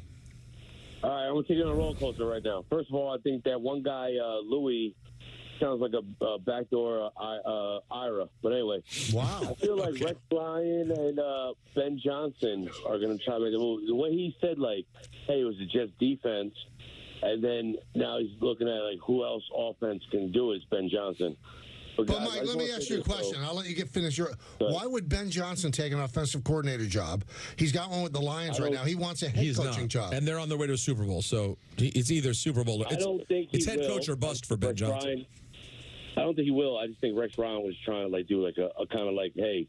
Yeah, I think Ben Johnson might get the Jets head coaching job. How long did Ben Johnson sign for with Detroit last year? Well, he can leave any time to get a head coaching job. Can I just say something, guys, real quick? Of course you can.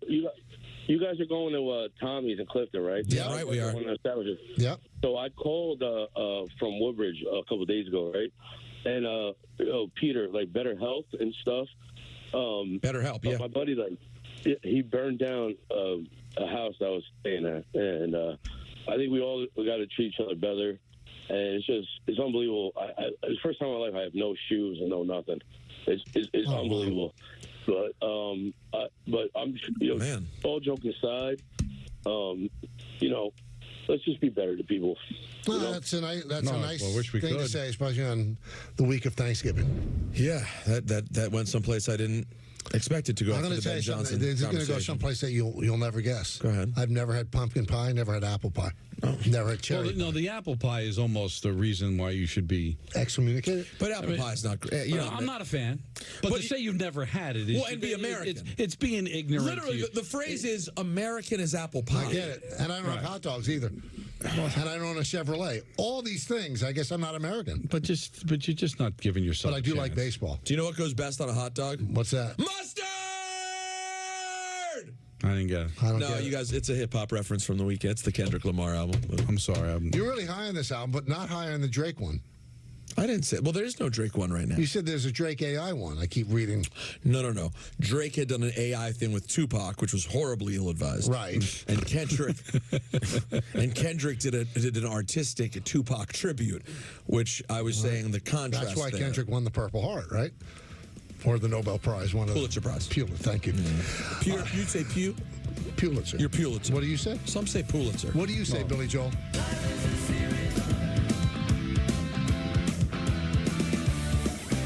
That's a wrap on the show for today. Coming up at 9:30, don't forget, our coverage of the Nets and Warriors gets underway with the pregame show. For all of us here on The Michael K. Show, this is Chris Sheeran saying have a great night. We'll see you again tomorrow at 3 o'clock.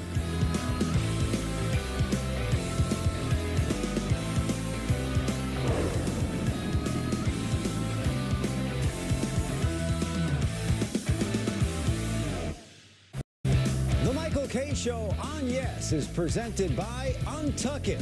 Shirts designed to be worn untucked. Shop now at untuckit.com. Untuck It makes every guy look better. From tall to short, from big to slim. From our iconic button-downs for all shapes and sizes to a whole lot more. Try us today. Untuck It. We just make guys look better. Oh, and we make great styles for her, too.